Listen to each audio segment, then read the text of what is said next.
Pour le commentaire. Et puis vous ferez le En commentaire en marge. Très bien. Alors on voit cette fois-ci, dans le titre général de ce chapitre, c'est la loi de transmutation. Sous-titre du chapitre, corps, âme, esprit. Alors je fais une petite parenthèse parce que je prends connaissance à l'instant même de cet enseignement, je n'ai pas eu le temps de le déchiffrer et je vois qu'il est encore à la correction, c'est pas terminé, donc je vous demanderai de m'excuser si je heurte quelques mots au passage ou si je trébuche sur quelques-uns de ces mots. Alors voilà, je commence, donc le chapitre s'intitule Corps, âme, esprit.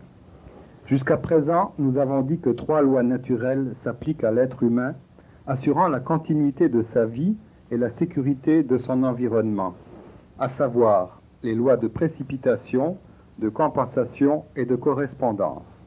Il nous faut maintenant introduire un nouveau type de continuité, la continuité d'un corps, d'une âme et d'un esprit immortel. Immortel est au pluriel. Et la loi devant être appliquée pour accomplir l'immortalisation de cette structure trine est la loi de transmutation. Précisément. Ça, c'est le noyau de tout l'enseignement. L'homme est en fait à l'image de son créateur et trinitaire. Il est donc doué, tout pareil, comme tout ce qu'il y a dans la nature, de 3 éléments basiques. Un corps, qui est le véhicule, une âme, qui est la force motrice, et l'esprit, qui est la force directrice. Alors, un homme est incomplet. C'est simplement un nominal, un nominien, pas véritablement humain. S'il n'a pas intégré ces 3 parties de son être en une seule entité indestructible, là, il a droit à l'immortalité. L'immortalité consciente. Parce que le corps qui bâtit en dedans de lui, c'est pareil comme l'embryon qui est bâti dans le sein de la mère. Alors, l'homme devient le générateur de son corps véritable, qui est à l'état latent, à l'état de fœtus dans son être. Et le travail consiste à se transmuer, c'est-à-dire solidifier, rendre son corps semblable à l'énergie qui provient du soleil, qui est la source de tout être, de toute existence. Alors, le travail de l'enseignement lémurien s'emboîte bien avec le travail de l'alchimie. L'enseignement lémurien, ce n'est ni plus ni moins que de l'alchimie spirituelle, l'alchimie totale sur les 3 plans, afin que l'homme sache véritablement ce qu'il est. Et ce qu'il est, c'est simplement une étincelle du brésil solaire à laquelle il doit faire une conflagration afin de sentir la vie dans toutes les parties de son être, non seulement dans une zone quelconque. Alors ça, c'est le but de l'enseignement théocristique, aussi bien que le but de l'alchimie. L'un est théorique, il préconise aussi des exercices, nous en avons donné une coupe qui provient de cet enseignement-là, et ce que l'on va démontrer dans la Tanor, en prouvant que ce qui est possible sur le plan matériel, ce ne l'est que parce que ça existe déjà sur le plan spirituel. L'homme peut se transmuer, se transcender et devenir vraiment un brasier d'énergie solaire à l'intérieur d'une scaphandre de matière qui n'est que son revêtement. C'est là la rationale de tout l'enseignement théocristique, aussi bien que la description du travail alchimique qui se fera. Ainsi que toute idée qui doit finalement aboutir à une manifestation physique, le concept d'immortalité prend naissance dans le mental. L'idée d'une existence éternelle n'est pas nouvelle. Toutes les religions ont un rapport avec la vie éternelle dans ce monde-ci ou dans le suivant, dans un corps ou dans un autre. Si vous êtes un individu de formation chrétienne, il est probable que vous croyez déjà à l'immortalité de l'âme. Il est même possible que vous ayez déjà conçu l'immortalité de l'esprit, sans trop bien comprendre la signification de ce terme. Mais vous devez être un individu plutôt rare s'il vous est déjà venu à l'idée d'accepter la possibilité d'une immortalité du corps dans cette existence physique. Pourtant, cette possibilité est une certitude pour tous les disciples et les apôtres du Christ, ainsi qu'en témoignent de nombreuses affirmations, la plus remarquable étant celle-ci, voir Corinthiens 15, 54-55. C'est un fait indubitable. On a eu des exemples à travers tous les siècles de l'histoire qu'il y a eu des immortels. Il y en a encore. Maintenant, l'immortalité consciente, c'est quelque chose que l'on doit cultiver. On n'hérite pas ça en naissant. Et il faut la cultiver, il faut la développer, il faut devenir conscient de notre véritable nature. Et ça, c'est exactement ce à quoi visent tous les enseignements religieux, initiatiques, alchimiques, ou l'enseignement théocristique est plus spécifique encore. Alors, ce n'est pas simplement une ascèse, que l'on fait sur la matière, c'est une assise que l'on fait sur soi-même. Il s'agit de se prendre en main, se considérer comme la matière première qui doit être transmuée, et se considérer aussi comme l'atonor, le vaisseau dans lequel la transmutation se fait. Alors, cet enseignement théocratique est parallèle exactement à l'enseignement de l'alchimie, sur tous les points de vue. Et quant à la possibilité de vivre éternellement en dedans de l'âge de la planète, ce qui est déjà plusieurs millénaires, alors ça c'est reconnu par la science aujourd'hui, admis du moins, comme une possibilité utopique, mais c'est un fait. Que l'homme n'est pas voué à la mort. Rien dans la nature est voué à la mort. Il y a des transmutations, des métamorphoses, mais de la mort, c'est une fausseté. Le passage du corruptible à l'incorruptible est ce que la science spirituelle appelle la transmutation. C'est le travail essentiel auquel le chercheur ésotérique doit se vouer pour et en lui-même avant de pouvoir crier victoire sur la tombe. Sur le plan humain, toute mort est reliée au péché, voir Jacques 1, 15. Et le péché n'est rien d'autre qu'un certain degré d'erreur. Pour éliminer la mort, vous devez éliminer l'erreur, et pour éliminer l'erreur, vous devez connaître ce qui est vrai. Dans le texte biblique araméen, on mentionne que le mot péché se traduit par hamartano, ce qui veut dire manquer le but, ni plus ni moins. Ce n'est pas une erreur de procédure, c'est une erreur de jugement. Ne pas viser juste. On croit que la vie ne dure que depuis le moment de la naissance, qu'au moment de la disparition du véhicule physique. Mais ce n'est pas ça la vie. La vie est éternelle, définitivement, parce qu'il n'y a plus de temps dans le plan spirituel, ni d'espace non plus. Alors le corps, comme notre credo nous l'enseigne, n'est pas voué à la mortalité. C'est un accident de jugement, une erreur de jugement qui est poursuivie tout le long de notre vie. Et dès qu'on fait cette conversion, reversion, il y a pas l'amartano, métanoïa, justement, un autre terme qu'on n'a pas, métanoïa, changer de direction, se croire, se savoir immortel, comme on se le prêche dans notre credo, croyons à l'immortalité, à la résurrection de la chair et à la vie éternelle. Alors c'est un fait scientifique qui est de plus en plus reconnu par les savants qui dépassent un peu la scientologie proprement dite. La Bible confirme que la mort ne vient pas, ni n'est le résultat de l'intervention divine d'un être suprême qui appelle vers lui ce qui lui appartient. La mort de l'individu est créée par l'individu lui-même et par personne d'autre. Le chemin pour sortir de ce dilemme du suicide inconscient est exprimé simplement dans 2 Timothée 1, 10. Oui, cette citation d'Épître de Timothée est très précise. Elle est confirmée d'ailleurs par bien des commentaires théologiens, des exégètes, que la mort va falloir non seulement la vaincre, mais comprendre ses méfaits qui sont répandus à travers toute la planète depuis un certain temps.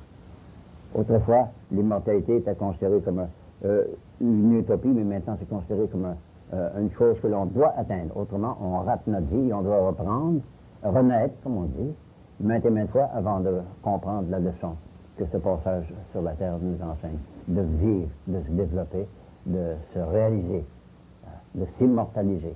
Mais comme dit l'Ecclésiaste, il y a un temps pour chaque chose. Précisément. Alors, ce temps-là, il ne faut pas l'étirer trop longuement, et si on peut le faire dans une seule vie, c'est préférable que de revenir maintes et maintes fois à la surface de la planète et de la piétiner tant qu'on n'a pas réussi à comprendre quel est le résultat de ce pèlerinage ou cette aventure. Il est vrai que l'Église chrétienne n'a jamais souligné le salut du corps. Cependant, le Nouveau Testament est rempli de preuves concernant cette réelle nécessité. Si vous voulez un aperçu complet de la doctrine ésotérique chrétienne en ce qui concerne cette phase de notre étude, servez-vous d'un index de la Bible et prenez toute la référence qui relie la mort au péché. Vous serez agréablement surpris de votre meilleure compréhension de l'une des plus grandes vérités de la pensée chrétienne. Ainsi, la mort apparaît comme étant une création individuelle, le résultat de l'erreur se détruisant elle-même, et le test suprême de son identification à la vérité. Lorsque cette union finale a été consommée, lorsque l'être humain et l'être divin sont devenus un en pensée et en but, alors on peut vraiment dire que la mort a été dissoute dans la victoire.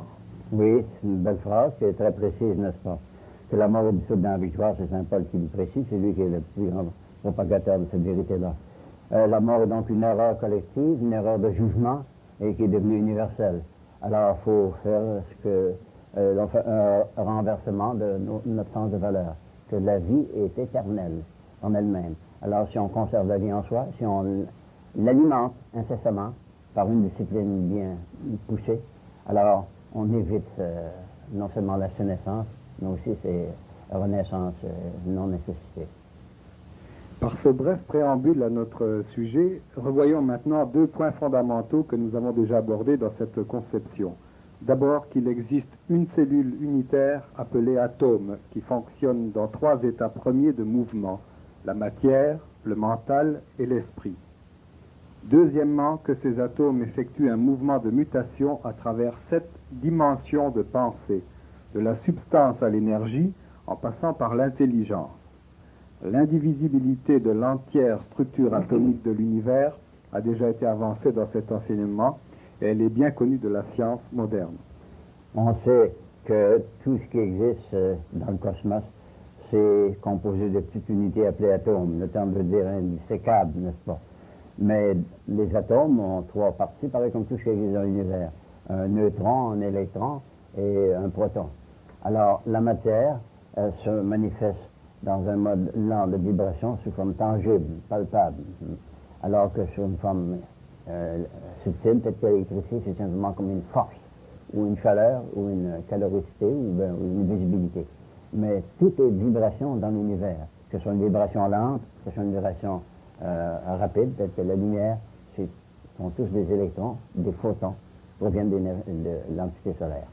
Et notre but en travaillant sur la matière, avec des photons, des cristaux provenant du soleil, c'est de réaliser que si on travaille sur quelque chose de très subtil, d'énergie solaire, on pourrait travailler sur nous-mêmes, qui sommes des étincelles d'énergie solaire coagulées, dont le mouvement est ralenti quant à notre partie corporelle.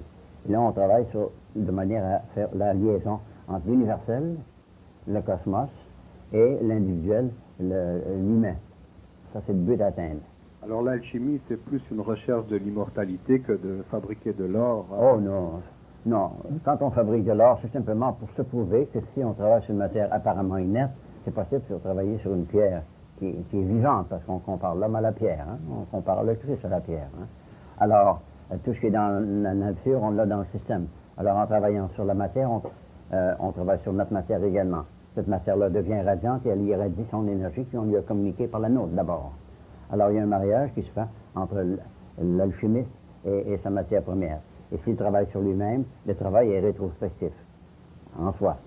C'est une réflexion de l'image que l'on s'est faite, en sachant véritablement ce que l'on est, afin de devenir ce que l'on doit devenir. À partir de ce qui précède, on comprend également que la matière n'est rien d'autre que de l'énergie condensée, et que l'énergie n'est rien d'autre que de la substance subtilisée.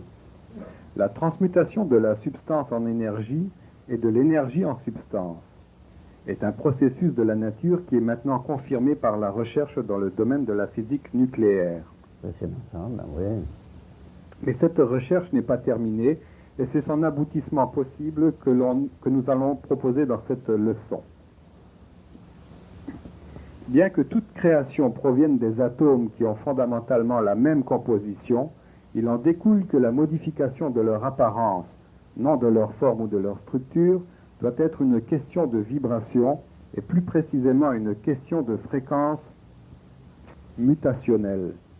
La question qui se pose maintenant est de savoir comment il est possible de modifier cette fréquence de mutation par un effort humain. Voyez-vous, tout est en vibration. Le premier terme que l'on a pour définir la déité, définir Dieu, c'est théon. Et théon veut dire mouvement universel, dont on a fait théos ou Dieu. Hein? Bon.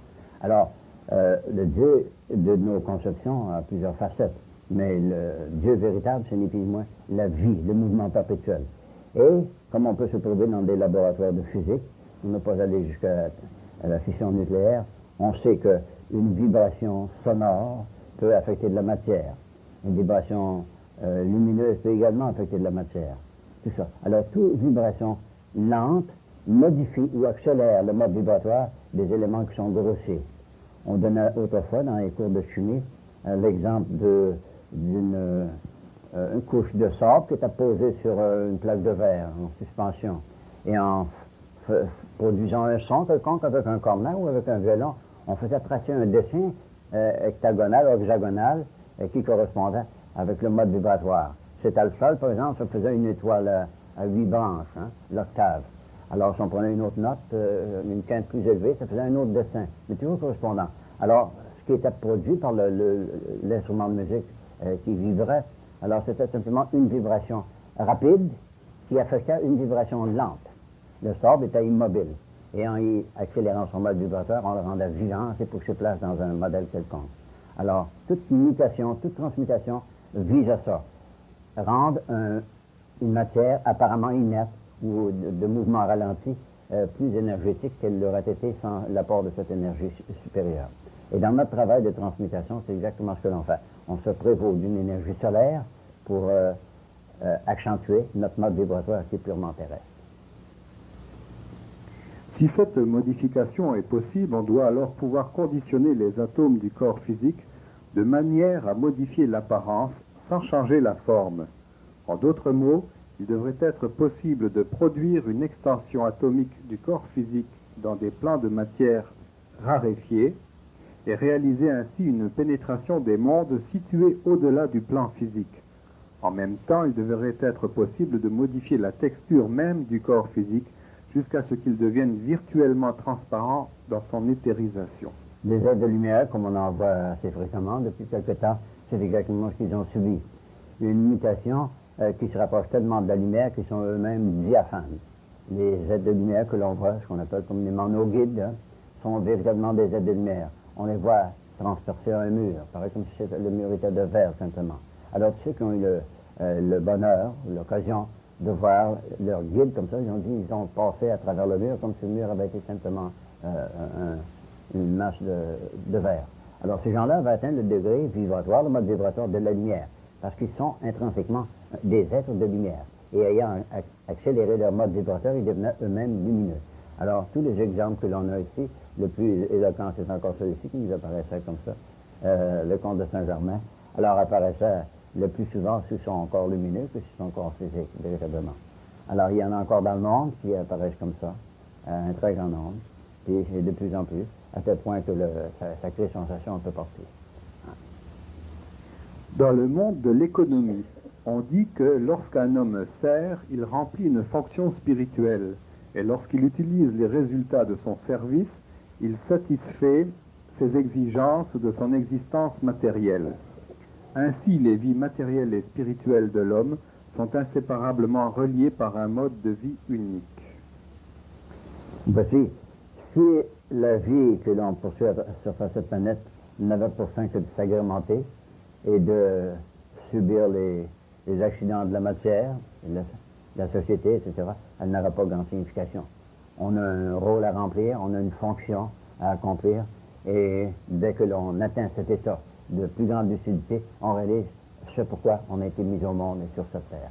Et c'est de servir, et en servant, on atteint notre but ultime, qui est de s'irradier dans toutes les directions. Alors, puisque nous sommes des êtres radiants, notre fonction ultime est donc de s'irradier à la ronde, par tous les moyens à notre disposition. Et quand on a subi cette radiation solaire, là on sait que notre devoir est de s'irradier en toutes les directions.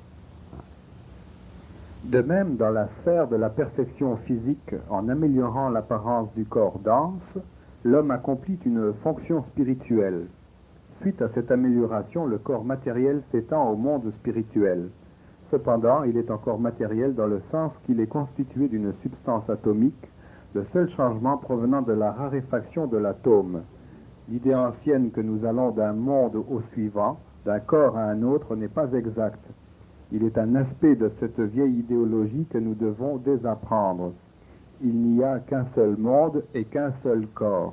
Il s'agit d'un problème d'extension et non de migration. C'est important. Précisément. Oui, c'est précis. Hein? C'est exactement quelle est la nature de la vie et du monde au sein duquel nous vivons. Qu'il n'y a pas de ligne de démarcation entre un plan et un autre. Tout comme dans les couleurs du spectre solaire, il n'y a pas de délignation entre une couleur et l'autre. Semblablement pour les sons, l'un se marie à l'autre. Alors, tous ces états d'être-té dont nous occupons le plan central, alors se fusionnent.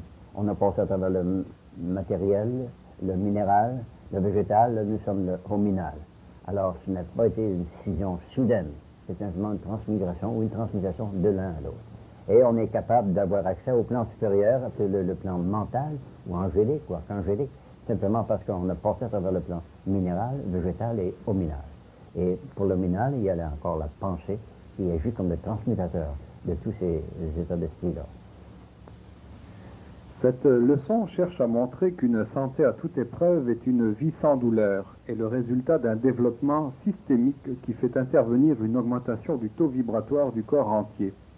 Si vous désirez vraiment non seulement une bonne santé et une vie sans souffrance, mais aussi que votre beauté soit le reflet de la nature divine de votre âme, vous ne devez pas chercher la solution à vos imperfections dans quelque panacée qui n'agira que sur la partie et non sur le tout.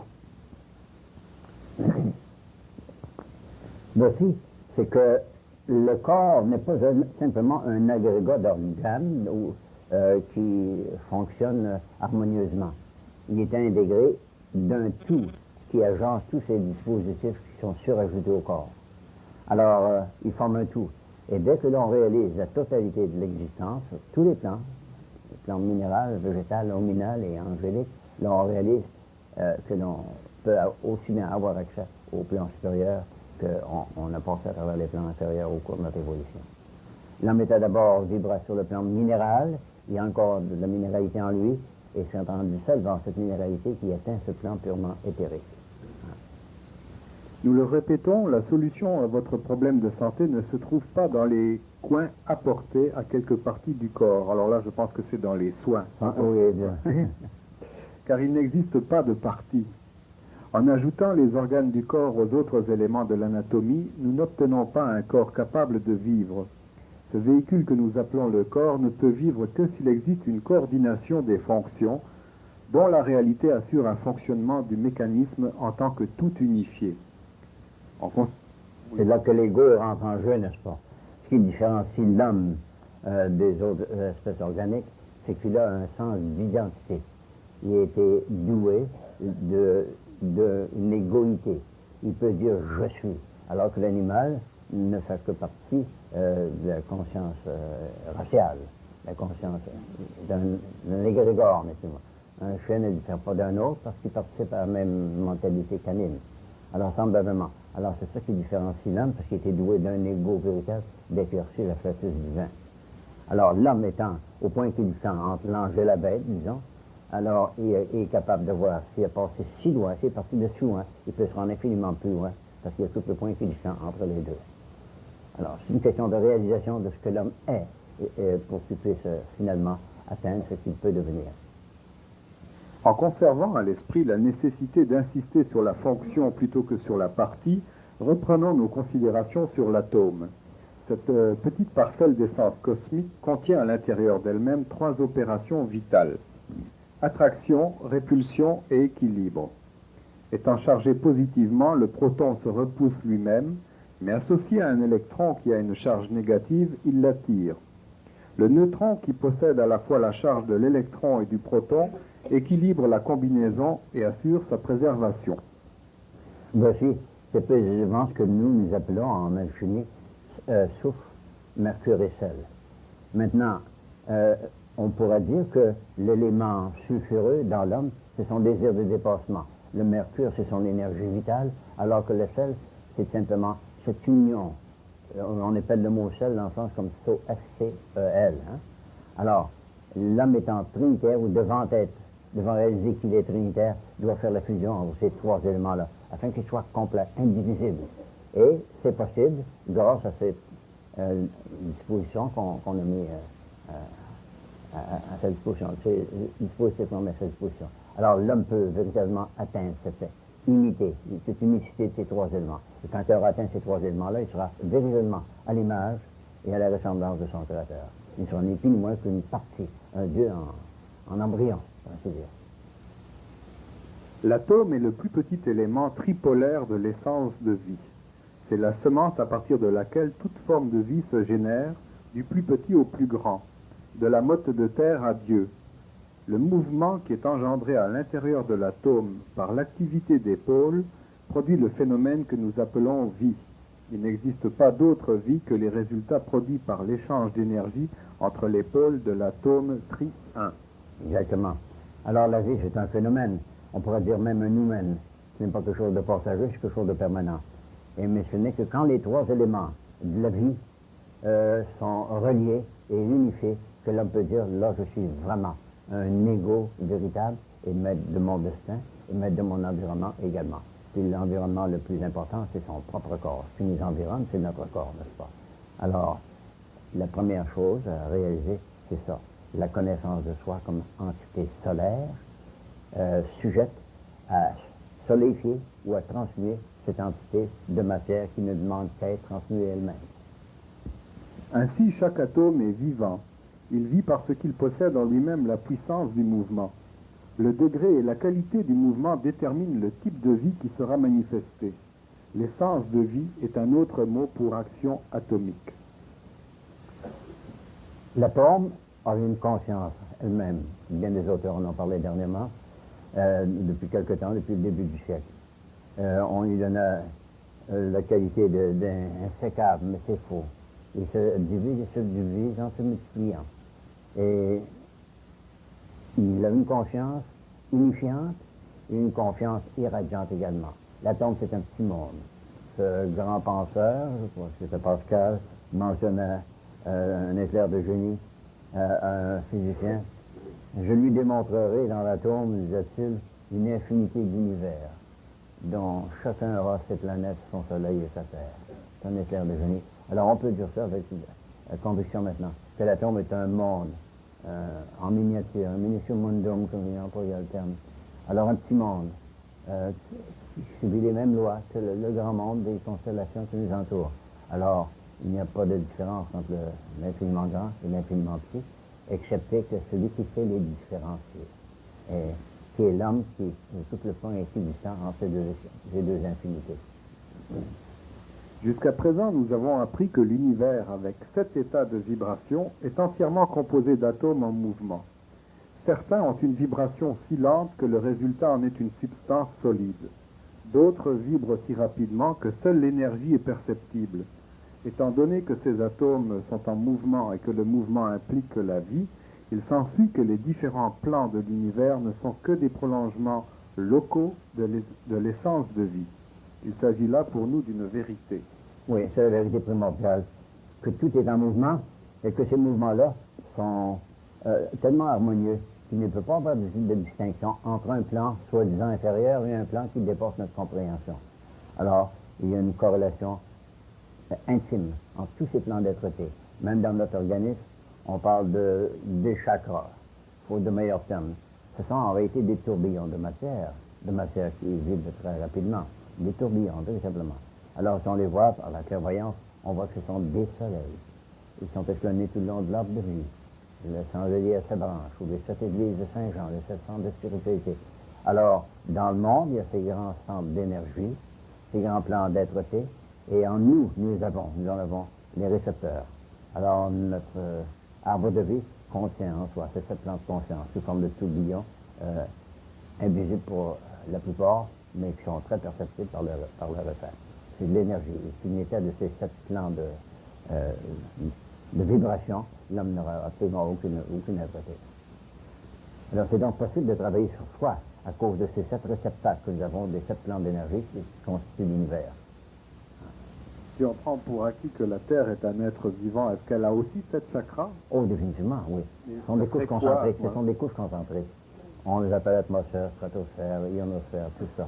Ce sont des couches concentriques. Ce sont ni plus ni moins comme les enveloppes d'une sphère quelconque. Énigmatique. C'est uniquement une description de ce qu'est véritablement notre univers dans lequel nous vivons, le grand univers, et faire la corrélation pour réaliser que nous sommes un petit univers en nous-mêmes, et que notre but est de vibrer aussi harmonieusement que la vie se poursuit à travers le monde qui nous entoure. Mais le monde qui nous entoure, le plus ultimement, c'est encore notre monde, notre corps. C'est un monde en réalité, parce qu'il contient tous les éléments qu'il y a dans l'univers. Et en travaillant sur ces éléments-là, en accélérant leur mode vibratoire, on devient de plus en plus en harmonie avec notre véritable nature. Et c'est ça à quoi ont toujours visé les enseignements ésotériques, les enseignements initiatiques, ou les enseignements religieux, ou l'enseignement qui englobe tous l'enseignement initiatique, l'enseignement alchimique. Bien que toute vie soit une, dans la mesure où elle est constituée de la même essence primordiale, il est possible de la différencier en vagues de vibration ou vagues de vie. Chacune de ces vagues de vie prolonge le principe de vie dans une dimension particulière qui permet l'utilisation d'un moyen d'expression. Ce moyen d'expression est ordinairement appelé un plan, ce qui veut dire un niveau de fonctionnement ou un degré de mouvement. Précisément, on peut vibrer sur un plan très bas. Au fait, nous avons commencé par le plan immédiatement suivant la création, c'est le plan minéral. La conscience minérale, c'est une conscience d'être-té toute pure, une radiation, sans direction, mais tout de même une vibration très intense, qui par la suite s'est acclimatée à son environnement, qui est à des cristaux de matière, dont on a fait les 84 éléments que l'on a. Mais c'était la première fois de manifestation. Et l'atome est conscient. Le végétal est conscient de son être-té. Tout ce qui lui manque, c'est le mouvement, le déplacement. Cependant, on sait qu'il y a des essences végétales qui se déplacent dans certaines conditions. On voit ça dans les pays du Sud, au Texas, par exemple. On les appelle le sagebrush, des buissons de sauge. Je ne sais pas s'il y en a qui ont déjà vu ça. Un buisson de sauge, dans les moments de sécheresse, va déraciner ses branches sous terre, puis va se diriger vers un endroit où il n'y aura plus d'eau. On a vu ça souvent. Alors, ça fait preuve d'intelligence. Ça fait preuve d'intelligence. Le végétal des tubercules, par exemple, font la même chose. Ils cherchent la lumière. Alors, le minéral produit la lumière, parce qu'il naît de la lumière. Il cherche la lumière, et le végétal la cherche aussi. Et l'homme, en devient de plus en plus conscient. Parce que c'est un être de lumière, et c'est ce qu'il doit réaliser. Et si, en alchimie, on s'intéresse tant à la lumière, c'est parce que c'est la source de notre vie. Nous sommes lumière, la lumière coagulée, condensée, et il s'agit de l'éveiller, la rendre radiante. On n'est pas que poussière. Alors. Oh non, ça se fait au corps, cependant. C'est avec notre enveloppe, ça.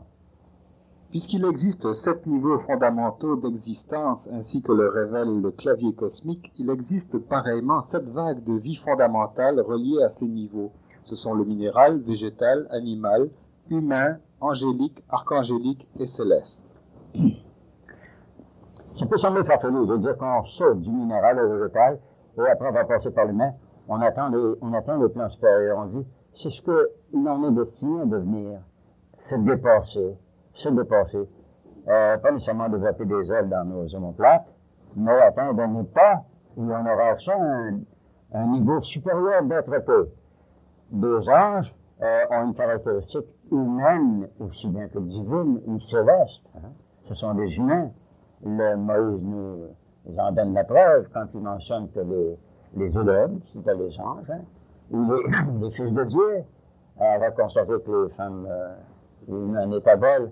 Alors, ça fait donc de l'humain. Alors, c'est possible pour un ange de manifester des qualités humaines, c'est possible pour un humain d'atteindre les qualités d'un ange aussi.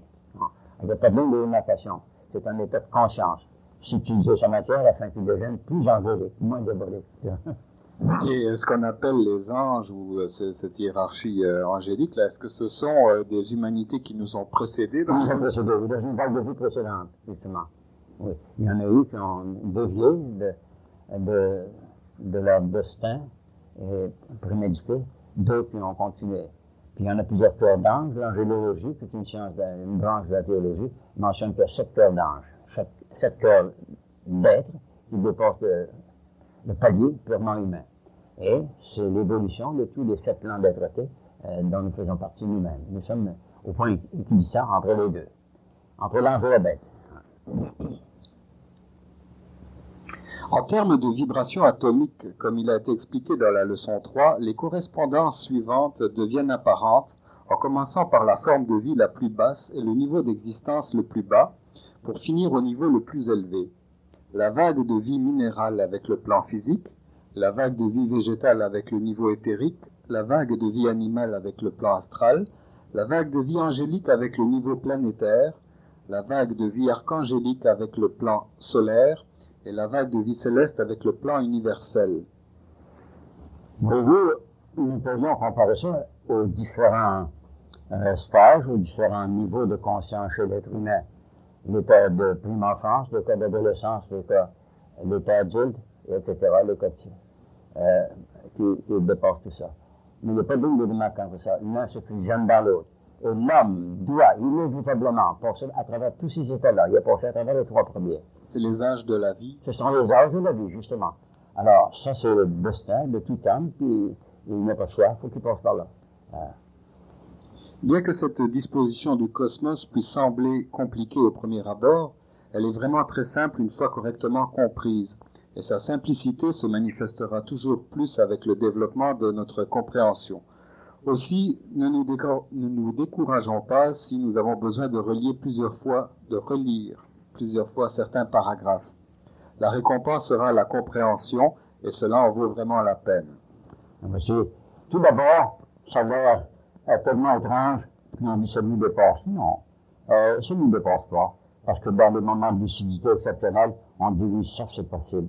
Si seulement on pouvait s'y vouer avec plus d'intensité, avec plus de conviction, plus de foi surtout, réaliser que nous ne sommes pas simplement des accidents cosmiques, que nous avons véritablement un destin, et que ça là, même à notre insu, on l'atteindra, malgré même le retard qu'on s'impose. Alors c'est le destin de tout homme, de dépasser son état présent, de se transhumaniser, pour devenir véritablement faire partie d'un plan supérieur. Et il y en a un très grand nombre qui ont passé par là, parce que le plan astral ou le plan céleste n'est pas composé à un peu d'humains qui atteignent des réincarnations. D'autres ont réalisé cet état-là bien avant nous, et c'est notre destin aussi. Et ce que l'on veut souligner, c'est qu'il est possible de réaliser cet état-là dans une seule vie, si on y croit et si on suit bout, 100%. C'est ce que l'on appelle la transmutation ultime. C'est ce que tous les avatars nous ont enseigné. Faites-le maintenant, au lieu d'attendre des temps indéfinis. Les avatars sont les instructeurs. Justement, ceux qui l'ont réalisé dans une seule vie.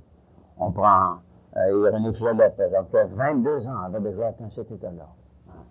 C'est pas vrai avec tout ce que j'aurais 16 ans. Irénée Philalèthe. Irénée Philalèthe, un des alchimistes de Transylvanie, je crois. Ouais, Philalèthe, c'était peut-être hollandais de nature. Ouais. Irénée Philalèthe. À partir de cet exposé, on peut voir que l'homme appartient à la 4e vague de vie et fonctionne au niveau du mental. Grâce à la puissance du mental mise à sa disposition, l'homme a la possibilité d'étendre sa propre essence de vie dans le monde de la matière atomique. Justement, et c'est précisément sur ça que l'on travaille. Ces vagues de vie qui nous ont possédé, du minéral, du végétal au minéral. Et là, ayant cette capacité d'affecter la matière, modifier la matière par son intelligence, par sa force psychique, il peut atteindre immédiatement cet état supérieur de vie éthérique. Mais il y a accès. C'est possible d'y parvenir en une seule vie, pour peu qu'ils disent, oui, c'est possible, je dois le faire, c'est pour ça que j'ai été créé. Autrement, je devrais revenir maintes et maintes fois, tant que je n'avais pas compris mon destin, mon cheminement. Donc, l'homme a la possibilité d'étendre sa propre essence de vie dans le monde de la matière atomique. Il en est capable parce qu'il a auparavant développé un corps associé à l'existence du minéral, du végétal et de l'animal. Cependant, cette évolution extérieure s'est effectuée sur une planète autre que la Terre. Lorsque l'homme apparut sur notre planète, il y a très longtemps, il s'est incarné dans une forme humaine et n'a cessé d'habiter une forme humaine depuis lors. Précisément. On parle de planètes comme des sphères de matière qui girent autour de nous et nous communiquent leur énergie respective. Mais ce sont des plans de conscience en réalité. Parce que ces êtres-là, tout comme la Terre, sont doués de corps, d'âme et d'esprit. Ils ont des directeurs. Autrefois, on leur donnait des noms, Raphaël, Michael, tout ça. Alors, ce sont des grands êtres, en contraste à nous qui sommes des petits êtres. Bon. Alors, l'homme, avant d'atteindre le plan purement terrestre, a passé par tous ces plans inférieurs, avant d'atteindre le plan alchimique, qu'on appelle la Terre proprement dite. La Terre est donc le creuset de son destin. C'est là que l'homme va réaliser exactement le but qu'il doit atteindre. Ça doit devenir aussi le creuset de son esprit maintenant. De son esprit, oui.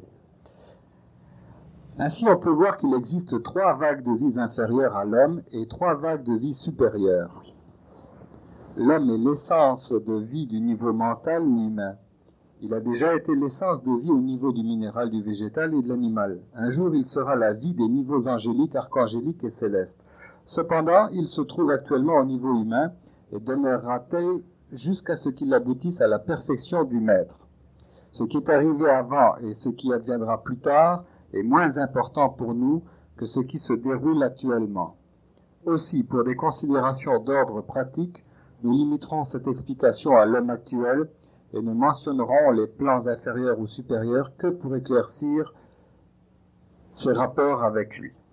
Vous, monsieur, c'est précisément ce que l'on fait en travaillant sur un plan inférieur, le plan minéral, afin de prouver que si on peut végétaliser ou vitaliser une matière apparemment inerte, alors on peut faire avec notre propre constitution qui est déjà vitale. La matière sur laquelle on travaille n'est pas encore vitalisée. Alors le premier travail consiste à bien introduire la vie que l'on prend des espaces célestes. Et quand on aura vitalisé cette matière-là, on dirait c'est possible, ça, c'est possible pour moi-même. C'est un exemple que l'on donne. Hein? On prouve la réalité d'une chose matérielle, physique, parce que ça existe sur le plan spirituel. Alors, ça c'est la preuve. Ce que l'on donne dans l'état mort, l'endroit où il n'est plus mort, alors c'est simplement prouver que c'est possible sur une terre vivante que nous sommes. L'Athanor va servir de témoin à ce moment-là. Exactement, oui, exactement. C'est le démonstrateur. Le but de l'essence de vie est d'opérer de façon à maîtriser toujours davantage les fonctions de son organisme. Que cette coordination soit un effort conscient de la part de son auteur est un faux problème, puisque seule l'individualisation de l'essence de vie permettrait de produire une conscience personnelle de son existence. Cette individualisation s'acquiert au niveau humain et ne peut exister pour des vagues de vie inférieures à l'homme. Non, l'homme là est vraiment individualisé, il y a un ego véritable, il peut dire « je suis », alors que l'être inférieur fait partie du grand tout, fait partie de l'égregore de la race, de l'homme de la race. Ce qui caractérise l'homme, son ego, l'atome racine, qui est indivisible et indestructible. Lorsque l'essence de vie qui évolue depuis la vague de vie animale s'individualise en tant qu'entité personnelle, elle devient un ego. L'ego est une partie de l'essence de vie universelle qui s'élève au niveau humain de l'action atomique auquel a été donné le raffinement de l'identité. Si vous pouviez vous imaginer totalement inconscient de votre existence personnelle et vivant cependant dans un véhicule humain dont la perception sensorielle serait ajoutée au monde physique, vous connaîtriez exactement votre condition qui précédait votre première incarnation sur cette planète. Justement, avant que l'homme reçoive ce qu'on appelle manas, l'intelligence, le sens de l'ego, il ne faisait partie que d'un tout. Alors, il n'était pas séparé de la masse de ses congénères, de ses semblables. Alors, ce qui fait cette distinction, son mérite, c'est d'avoir passé à travers tous ces états grégaires pour devenir unifié. Ce qui vous rend humain, c'est votre ego, cette partie de l'essence de vie qui a été individualisée pour vous de façon à ce que vous puissiez devenir conscient de vous-même. Ainsi, l'atome originel étant pratiquement rien au départ, évolue vers un point où il peut se connaître lui-même en tant que « je ». Cet atome originel est souvent appelé l'atome germe par certaines écoles ésotériques, mais indépendamment du nom utilisé, l'important est de se rappeler que cet atome de base constitue l'identité centrale de l'individu, sans lequel nous ne pourrions fonctionner en tant qu'égaux. C'est précisément à ce point-là que l'on peut déplorer, que l'on adopte nation inévitable, que l'homme est véritablement une étincelle du brésil solaire. Il est de nature solaire, et sa nature véritable, c'est du soleil coagulé dans une masse de matière inférieure à travers laquelle il est passé. Et son destin consiste à subtiliser, à raréfier ses impuretés, afin qu'il puisse devenir totalement lumineux, radiant, un être radiant. Là, il n'aura plus d'existence sur le plan matériel, parce qu'il aura détruit ou transmué sa matière. Et c'est ça qui fait son émancipation totale. C'est le destin de l'homme, c'est son but ultime. Et un très grand nombre l'ont fait dans une seule vie. D'autres doivent revenir plusieurs fois à la tâche. Mais c'est le but, c'est pour ça que l'on met tant d'emphase sur le fait de travailler sur vous-même afin de vous réaliser pleinement. pendant que le soleil brille. C'est le but de la révélation de ces enseignements-là. Exactement. Sorte, oui. Oui. Un ego est ce qu'il est parce qu'il possède la conscience du soi. Cette soi-conscience amène l'homme vers la grande tentation de se placer au-dessus des autres soi, Oui, l'égoïsme. c'est-à-dire au-dessus de tous les autres égos qui, comme lui, ont été individualisés. C'est ici que l'individu se considère comme un élément séparé de l'univers, alors qu'en vérité il n'est que la même vie qu'il a toujours été. Il est un avec tous les autres individus constitués de la même essence de vie, et ne deviendra jamais quelque chose sans que cela soit possible avec tous ses semblables. En résumé, l'homme peut se conditionner lui-même, renforcer ses qualités, raffiner ses manières, accroître son talent, élargir son champ d'expérience, se maîtriser lui-même et son environnement, mais il demeure un homme dans sa forme humaine, avec ses limites, et ne peut changer vraiment, sinon l'apparence qu'il offre aux autres. Et là, on cite Luc 12, 25. Oui, il faut aussi dans ça aussi. Alors, ça, c'est les deux éléments de la volonté libre qui s'isole de tous les autres, et l'instinct grégaire qui reconnaît l'unicité de toute la race. Et son identité, c'est l'identité de toute sa race, avec la survie proviennent tous. Alors, c'est le but auquel nous visons par tous les moyens à notre disposition. Et nous avons choisi le moyen, je ne dirais pas le plus grossier, mais le plus visible, le plus démontrable. Travailler sur une matière qui n'a apparemment aucune existence que de la pondérabilité, que de la solidité. Et on en fait un gaz qui aura pour effet de nous solidifier.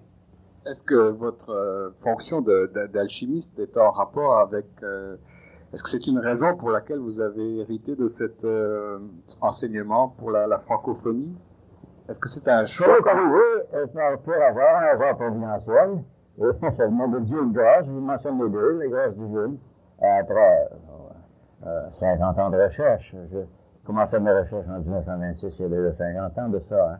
Ce n'est qu'il y a 2 ans à peine que j'ai mis la main sur cet enseignement-là. Ça m'est arrivé sans que je le demande. C'est un homme échappé, qui va mis la main sur ça et dit, c'est ça que tu as cherché toute ta vie. Je ne savais pas exactement que ça existait. En 1926, on m'avait dit, quand je traduisais un texte qu'on appelait la naissance de l'âge d'or, tu m'en parleras dans 20 ans. J'avais passé 13 ans à fouiller dans toutes les bibliothèques du monde pour trouver un enseignement comme ça, mais je ne croyais pas que ça existait. Et il y a 2 ans et demi, quoi, on m'apporte cet enseignement-là. Oh, ben, j'ai dit, enfin, il n'y a pas attendu. Enfin! Alors, là, je veux tout le reste de ma vie, j'en ai pas 25 ans, j'espère, probablement. Peut-être. Est-ce qu'on vous le souhaite? Pour passer à travers tous les chapitres, ça va prendre 25 ans. Au complet. Et ça marche bien. Et bientôt, ce sera distribué à travers toute la francophonie. Hein, sous forme de cassettes et des... On pourra dire plus tard que ça a commencé ici. Oui, c'est important. D'ailleurs, ce centre d'universalité, c'est pour universaliser la connaissance, n'est-ce pas? C'est ça que l'on vise. Et c'est le centre le plus fructueux qu'on pourrait imaginer. Là, je suis bien content et reconnaissant d'avoir mis à cet enseignement-là. Je m'y dis tout entier. L'individualisation de l'homme le conduit à la conscience de son corps et qu'il est possible de le contrôler par le mental. Le succès de l'ego dans son contrôle du corps dépendra de la manière juste avec laquelle il peut imprimer des idées de coordination sur le mécanisme.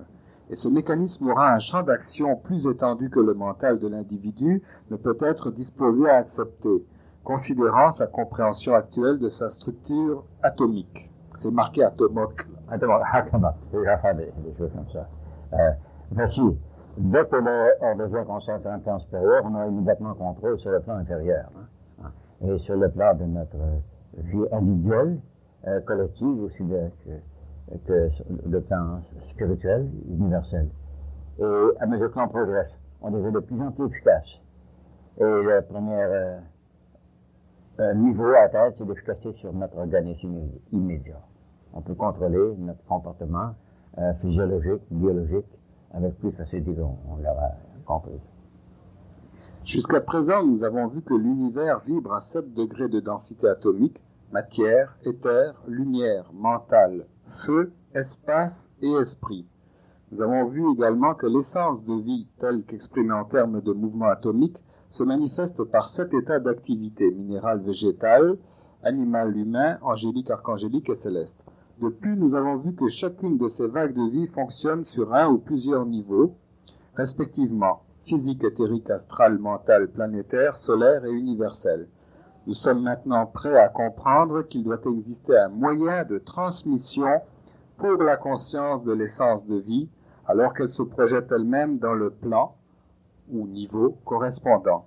Cette transmission s'effectue à travers un véhicule appelé le corps, qui sert à identifier l'essence de vie par son environnement. Précisément. Alors un moyen de transmission pour la conscience. C'est le travail sur soi, n'est-ce pas? C'est le travail sur soi, qui consiste à être pleinement conscient des possibilités qui sont latentes en nous, et dès qu'on est conscient, qu'on les évertue par tous les moyens que l'on nous suggère, les méthodes d'initiation nous suggèrent, là, on en obtient un contrôle et on exerce ce contrôle sur soi et dans notre environnement. C'est le but de tout enseignement initiatique. Dans notre univers à 7 dimensions, il existe 7 moyens de transmission de conscience de l'essence de vie, depuis sa manifestation inférieure, le minéral, à sa manifestation supérieure, le céleste. Qu'une vague de vie puisse utiliser un corps autre que celui qui correspond directement au plan sur lequel elle fonctionne ne peut être déterminé que par les conditions inhérentes à la nature particulière du processus évolutif concerné. Ces particularités seraient indiquées partout où il est nécessaire d'expliquer les conditions influençant l'évolution humaine. Justement, il y a plusieurs niveaux de conscience éthérique. Et aussi, il faut que l'enseignement soit axé sur la compréhension des individus, que ce soit les anciens mystères, que ce soit les religions primitives, les religions qui sont plus évoluées, ou bien les sciences de transmutation.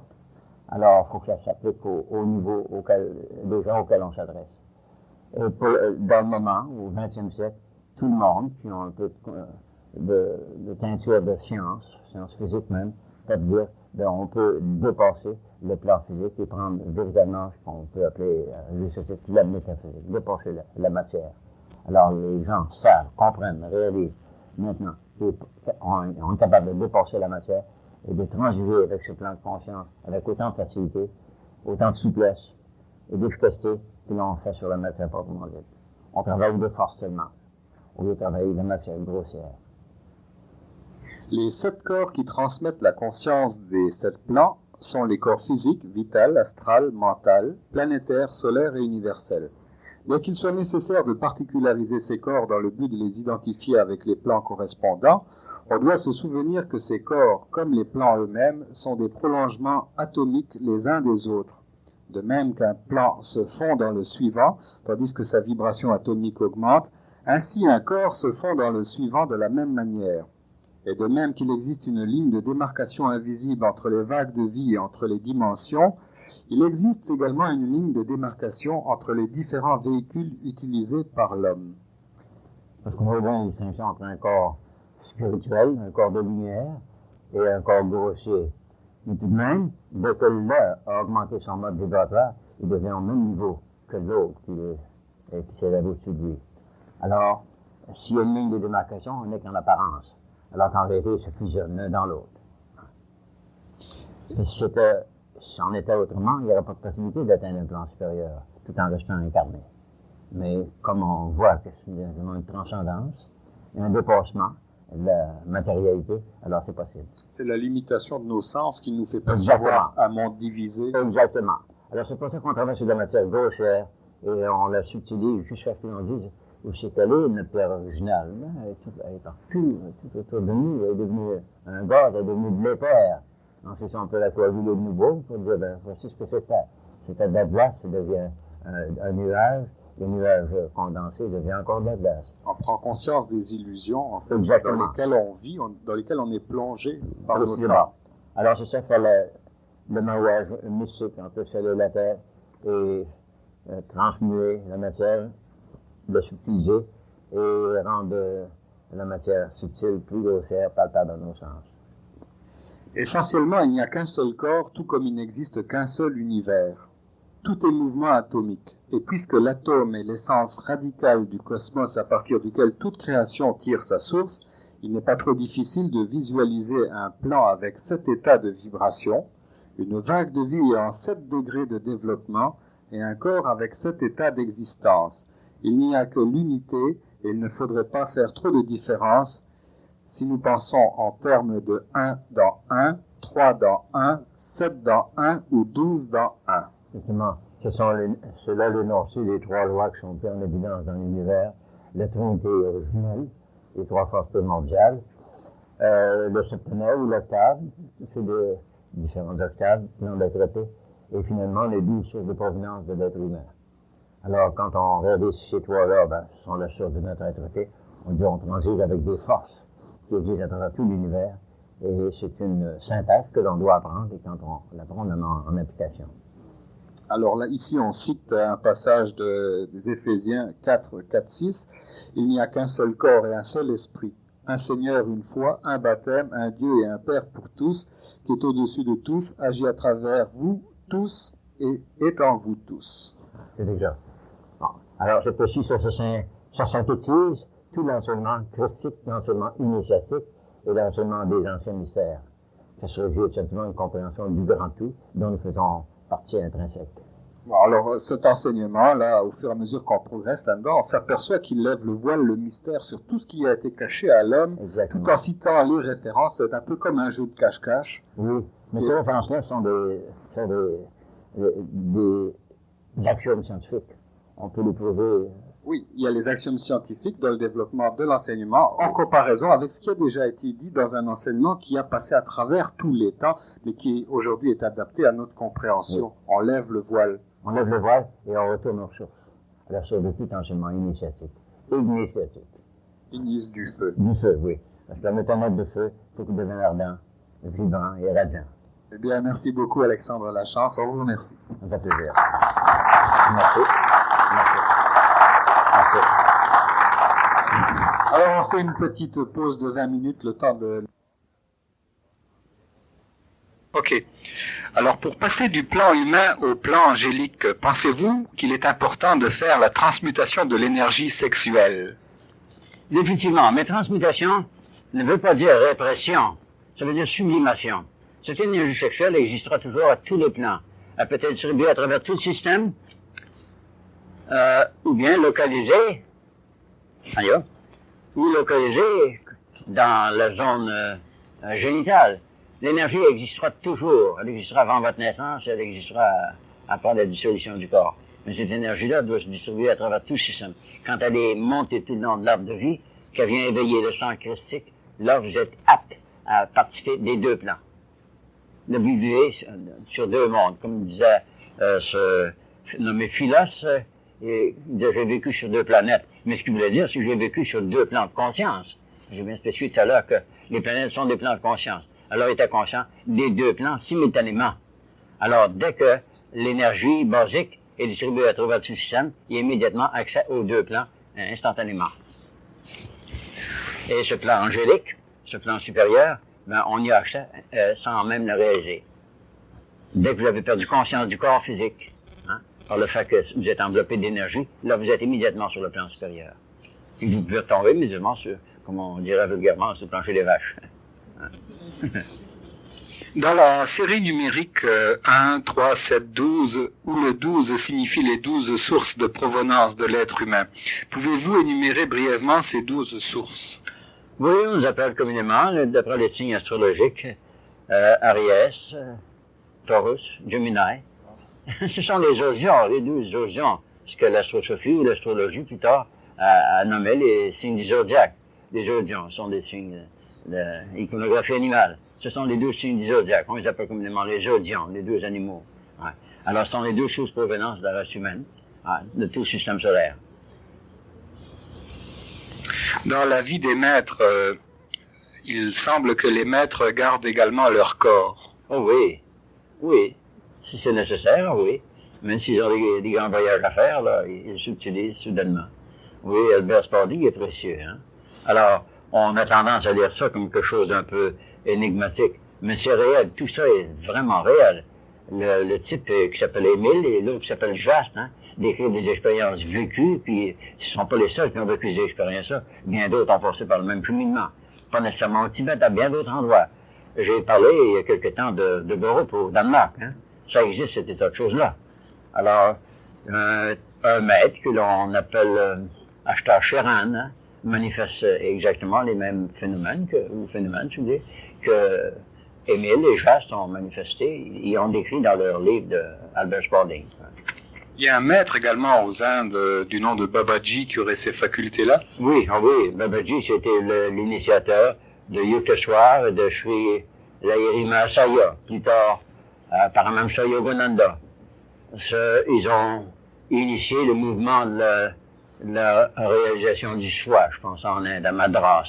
Et ça a été popularisé en Californie, sous le nom de Self-Realization Fellowship, la fraternité de la réalisation du soi. Babaji était le grand avatar, le grand gourou, le param gourou, comme on appelle.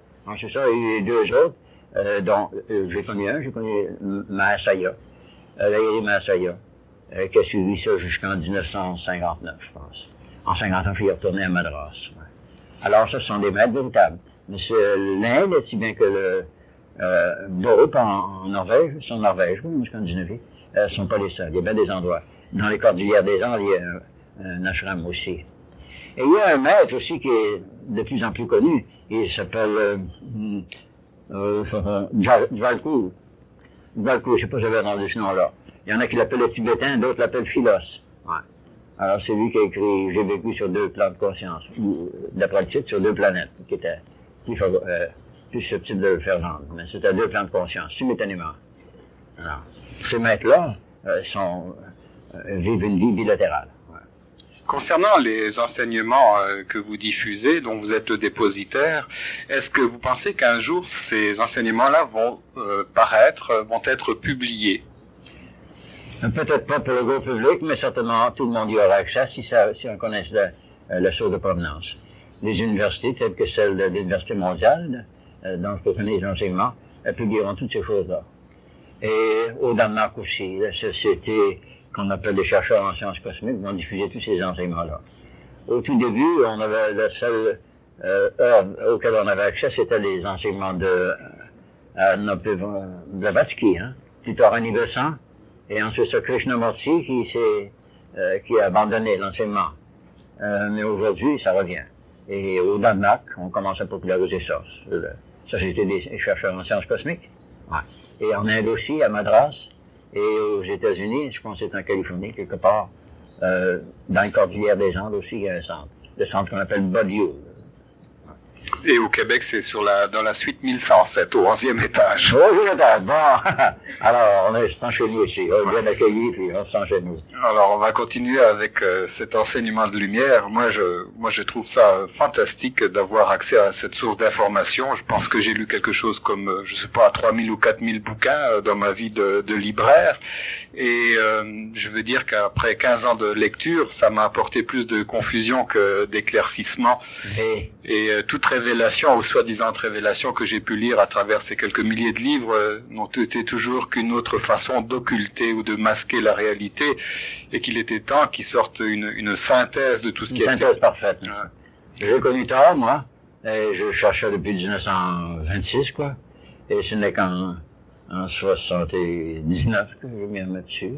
En 79, oui, il y a les plus grands cerveaux de la Terre ont cautionné cette œuvre. Ah oui. Einstein, définitivement, oui. Aurobindo. Et il ne faut pas négliger non plus, oui, qu'est-ce que c'est? Il y a Krishnamurti aussi. Krishnamurti a contribué beaucoup. Et le visionnaire des États-Unis, Edgar Cayce a beaucoup contribué. En tout cas, il y en a une liste incroyable de noms qui ont appuyé la sortie de ces manuscrits. L'Intelligentsia y a contribué. Et le gouvernement y a contribué aussi. Oui. Dwight Eisenhower, je pense. Oui. Oui, il a contribué. Il a envoyé 2 émissaires pendant toute une saison pour vérifier ça. Bien, alors, on était... Monsieur, pas de questions, s'il vous plaît. Il y a des cassettes et tout est enregistré. Donc, ce que vous poseriez comme question, ça serait pas dessus. Ça serait au détriment de ceux qui voudront écouter l'enseignement sur cassette tout à l'heure. Posez-les sur papier, s'il vous plaît. Okay. Il y a un seul corps et un seul esprit. Un Seigneur, une foi, un baptême, un Dieu et un Père pour tous, qui est au-dessus de tous, agit à travers vous tous et est en vous tous. Donc, on en était là. Saint Paul répète cette vérité de plusieurs manières lorsqu'il souligne encore le fait que l'unité existe toujours dans la diversité.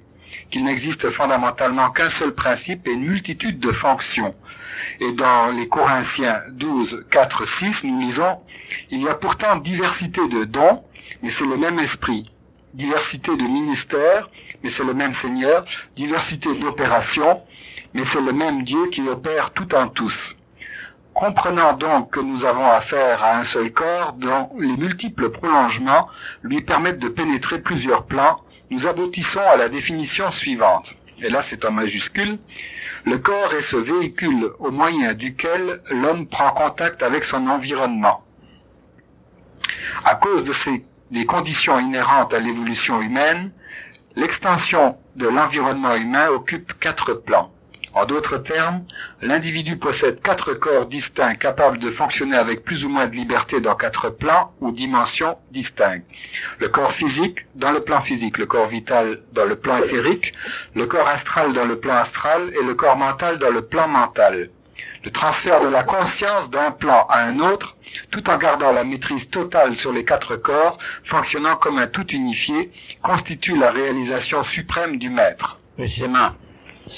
On a toujours, les anciens, considéré la matière comme étant se manifestant sous 4 formes différentes, qu'on appelait les éléments, les formes élémentales. C'est sous forme solide, qu'on appelait terre, liquide, qui pourrait aussi être du mercure que d'eau, et gazeux, qui pourrait être l'atmosphère, et féerique, ou sous forme de feu, qui est l'énergie vitale. Ça, c'est le feu qui est inhérent dans l'homme. Alors, ces 4 états de matière-là se manifestent dans l'homme, et il peut les manipuler tous les 4. Et dans le moment, s'il peut faire la synthèse des 4, ben, il atteint la quintessence proprement dite. C'est ça à quoi tous ces enseignements visent, d'unifier ces 4 forces élémentaires pour en faire une quintessence. En tant qu'être humain, vous êtes destiné à pénétrer ces 4 plans inférieurs en pleine conscience de veille, et lorsque vous obtiendrez cette suprême victoire, vous aurez atteint le premier degré de l'évolution angélique, vous serez devenu tout ce que l'homme sera toujours. C'est très beau. Oui, l'homme l'était tout d'abord, avant de participer à la matière, et redeviendra ce qu'il a toujours été, même à son insu. Alors l'homme est véritablement un ange déchu, disons déchu, pour employer l'expression consacrée. Mais ce n'est pas déchu, c'est déçu. Déçu plutôt que déçu. Bon alors, oui, justement. Alors on a parlé de la chute des anges, de la chute d'un ange, mais l'homme est véritablement un être céleste qui ne réalise pas sa source de provenance. Maintenant, une fois que le corps a été créé, il doit servir. Par qui? Est-ce que c'est bien par qui ou pour qui? En tout cas, c'est marqué par qui. On fait des gars parfois. Derrière le mouvement, il doit y avoir un acteur. Qui ou quoi? C'est ça, c'est bien par qui? Oui, ce qu'on appelle l'acteur, l'agent agissant, justement. Alors, comme je disais, il y a corps, âme, esprit. Et l'esprit, c'est l'acteur ou l'agisseur, l'agent dirigeant. Alors, il se sert de cette force omnilatente qui est norme, le principe animique, qui n'est pas une abstraction métaphysique, véritablement une force, et de son véhicule à travers lequel il manifeste cette force.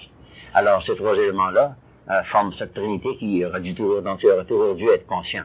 Et son intention est de devenir conscient de cette trinité. Donc, quand il nous arrive à un événement qu'on a du mal à identifier, qu'on dit populairement c'est arrangé avec le gars des vues, le gars des vues, c'est l'esprit. Précisément, oui, qui se sert de l'âme comme d'un miroir aux alouettes, peut-être, parfois. Oui, justement. Ou d'un principe dynamique pour faire avancer la conscience de l'homme. Oui.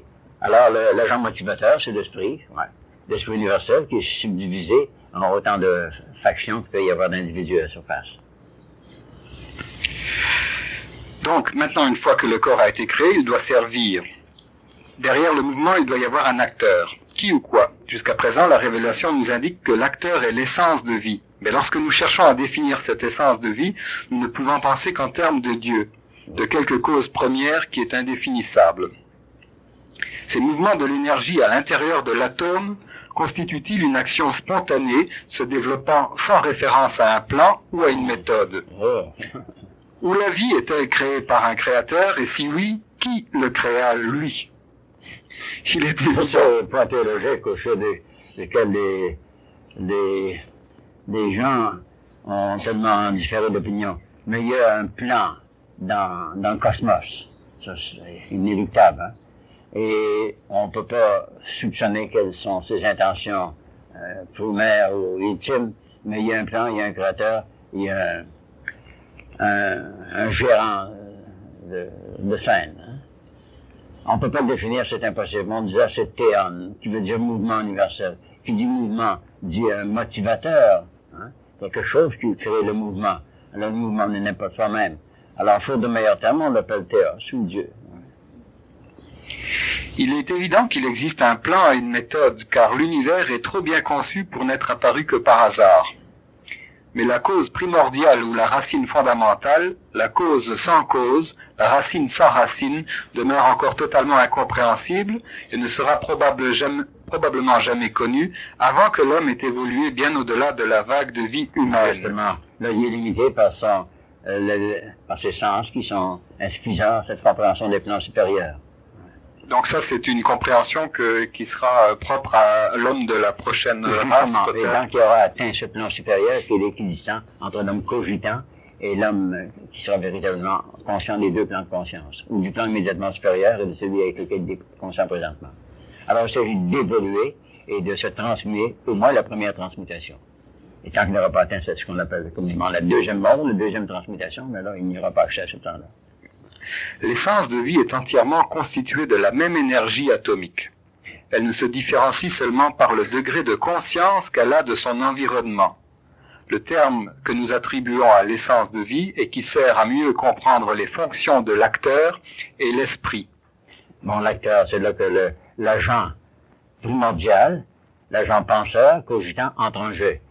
Alors, derrière l'acteur, il y a l'auteur, n'est-ce pas? L'acteur n'improvise pas. Il ne fait que faire écho à l'intention de l'auteur. Alors, l'acteur doit se référer à l'auteur, qu'il faut de meilleurs termes, on appelle les grands penseurs cosmiques.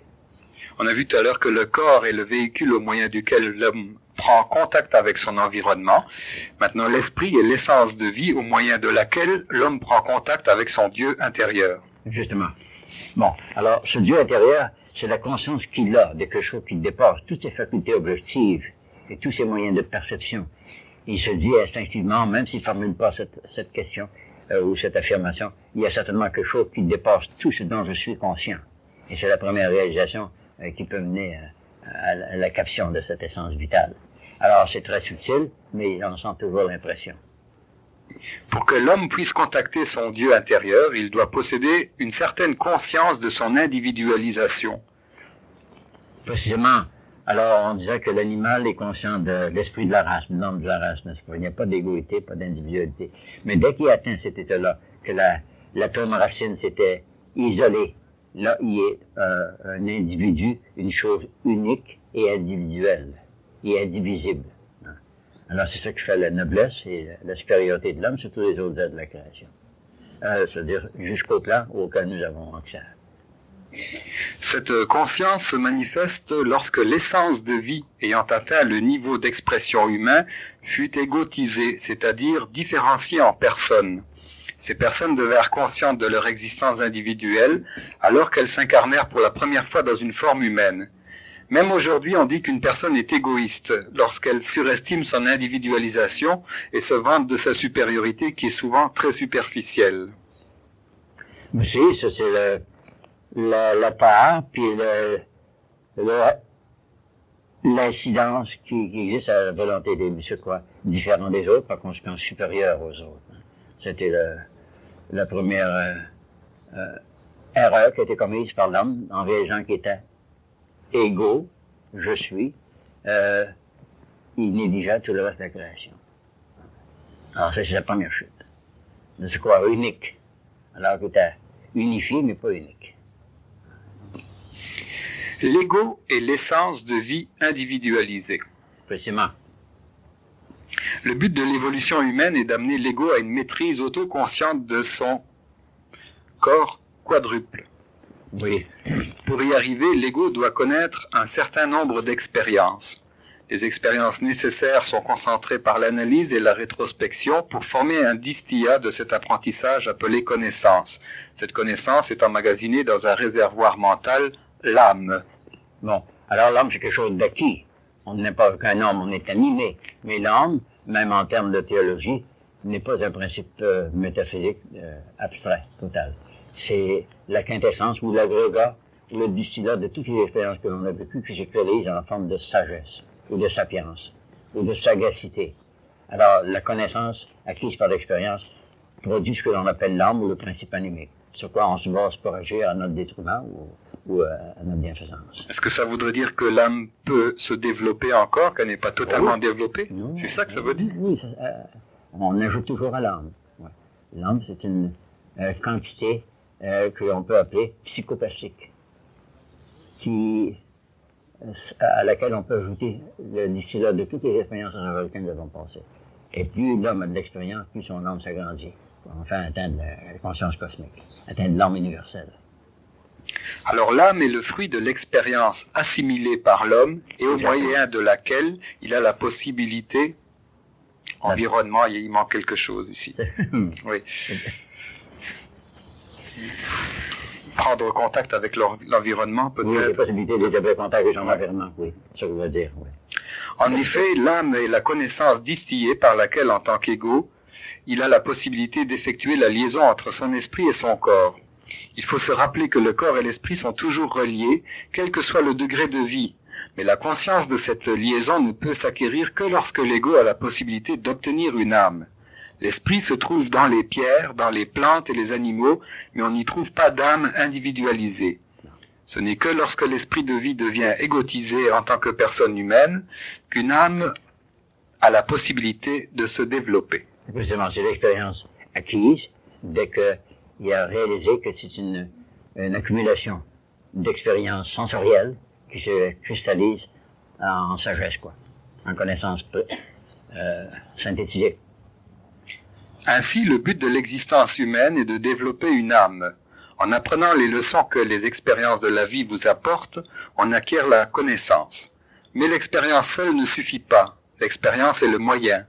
Le résultat immédiat est la connaissance, et l'aboutissement est la sagesse, une fois que la connaissance est appliquée avec amour. Justement, les deux vont de pair, n'est-ce pas? Parce que la sagesse confère l'amour. On donnait autrefois comme définition étymologique du mot philosophie, amour de la sagesse. Mais les plus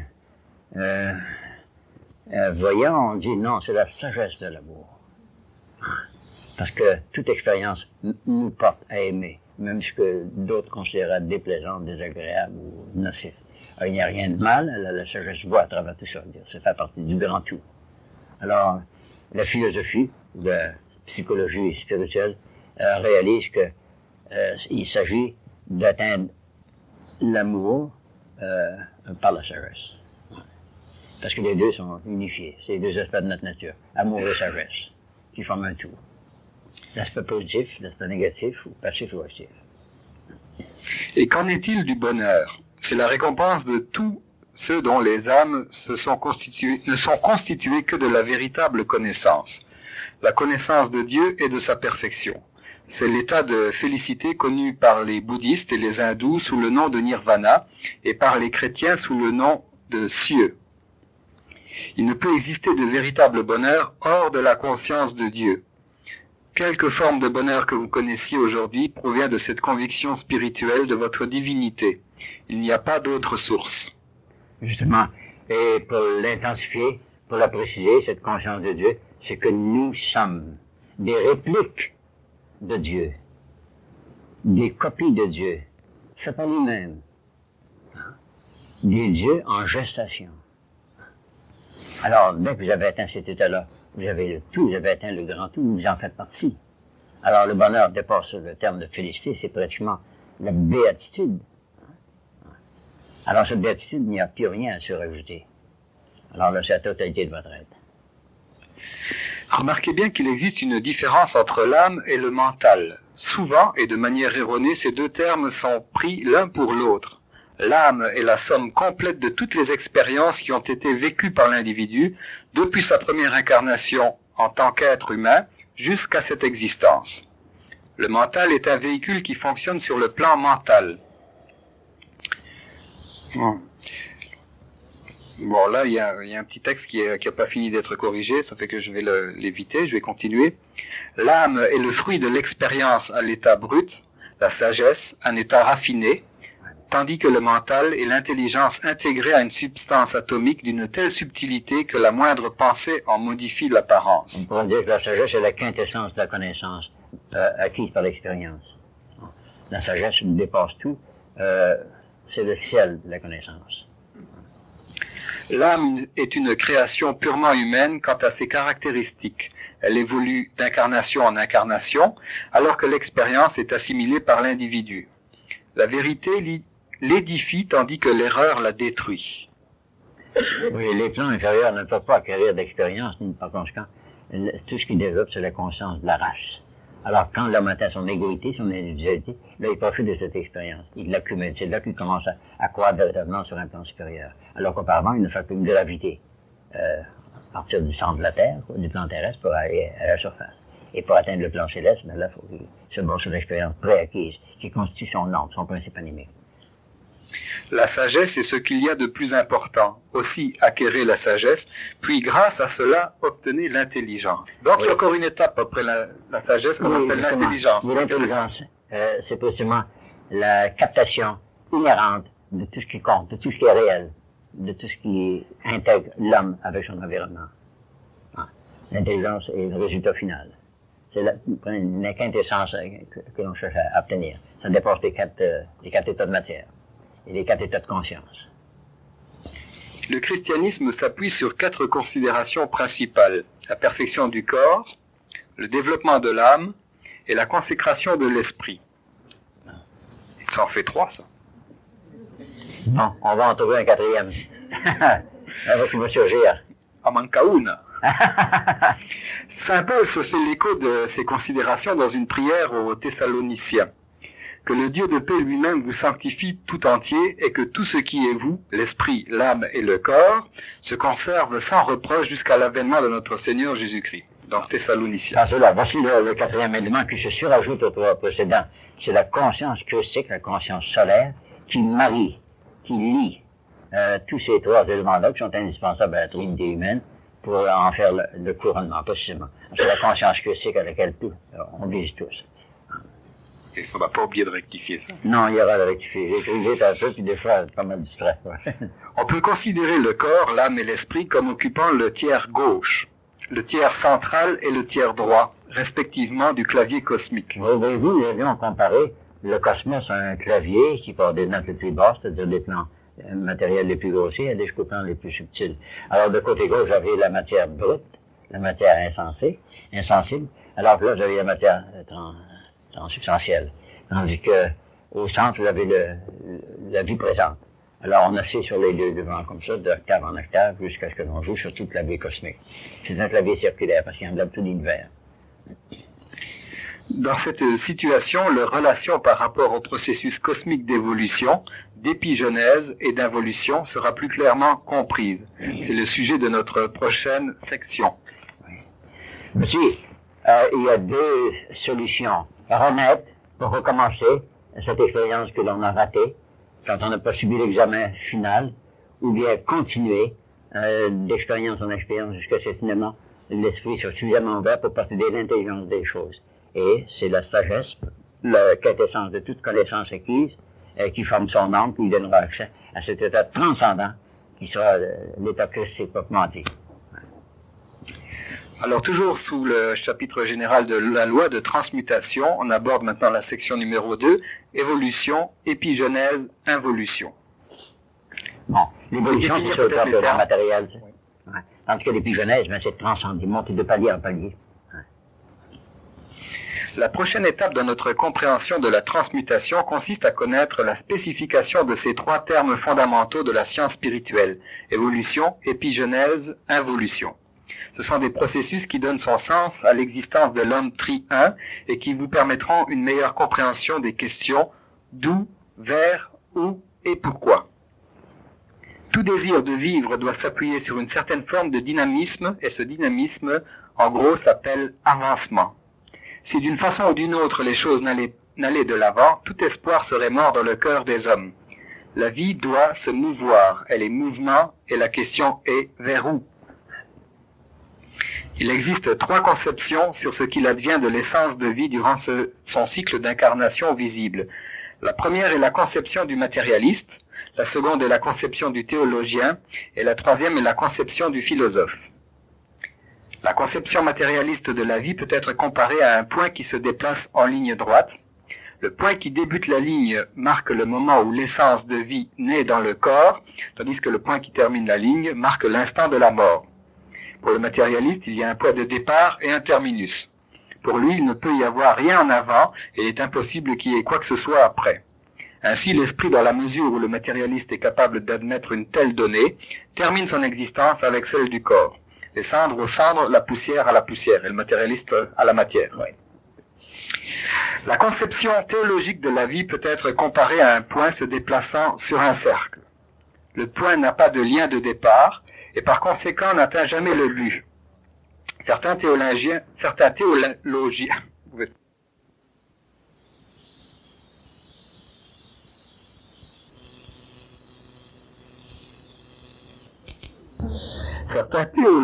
croient que le point commence à la naissance, mais lorsqu'il complète le cercle et atteint l'endroit où la mort surviendrait normalement, le point poursuit indéfiniment sa course en cercle. Au lieu de la mort, tel que conçu par le matérialiste, le théologien définit ce changement comme une transition. Ainsi, l'esprit pénètre dans le corps à la naissance et le quitte au moment de cette transition. Mais l'esprit continue de vivre car il est l'essence de vie. Sa destination demeure souvent une incertitude.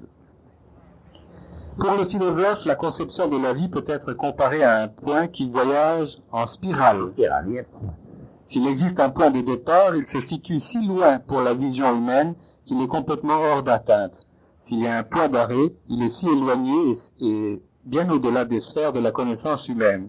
Pour le philosophe, il n'y a pas de point de départ et pas de terminus, du moins dans les limites de sa perception. Pour lui, la spirale est une combinaison du cercle et de la ligne droite.